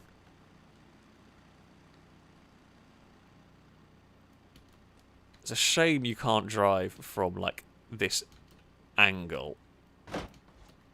Still control the car. But, the toilet has not survived, but the chop top sunburst absolutely has. I want to disconnect the trailer because I actually want to have a look at that. That's... The silly thing is this is not the worst driving car I've ever had on this series. We've fed it through a spinner with a Caravan attached, and the sunburst is surprisingly okay. I mean, it's taken the shafted jump there. It's honestly done better than a lot of the cars have done tonight, so there is that. Oh, it has been fantastic fun. I mean, I've been really enjoying these Driven Till Destruction streams. I hope you folks have been as well. If I can get the Endurodrome working, we might revisit that circuit next week, or if I can fix the textures and see if I can get the textures to work on that. We might have a go around there. I don't quite know what the plan will be for the stream next week. Carly might actually be available. We might end up doing a long drive with her, depending on what happens. But yeah, for the next Driven Till Destruction stream, I'm going to try and get the Endurodrome working. Hopefully it'll be behaving itself. Because yeah, this has been great fun to do. We've had some really cool mods actually have run around here. There's been some impressive performances from vehicles. So yeah, I hope everyone has enjoyed their evening of car destruction. Of course, a very big thank you to everybody who has donated along the way. I tried to drive as many requested vehicles as I could. I apologise if I have missed any along the way. There's been a lot. I tried to get through as many as possible in all of this. And I do apologise if I missed any messages as well. As yeah, I think I got all of them, but if I did miss any out, yeah, I do apologise. It is greatly appreciated. And of course, I thank you all very much for spending your Friday evenings with us, messing about with a variety of cars and ending up with all sorts of wacky things happening. Oh. Well, we're taking out the fuel tank on the Sunburst. That is not what I expected to go on this at all. Sure, I guess that's probably more to do with the spinner-related damage. Come on, Sunburst, you can make it to the spinners and at least complete a lap. It's 69. Thank you very much for the donation. Just saying me. And of course, for the cult of 69 right there, that is where the donation bar will be by the end. We will kill the Sunburst into the spinners. Yeah. That is going to be it from me. I will be back streaming on Sunday.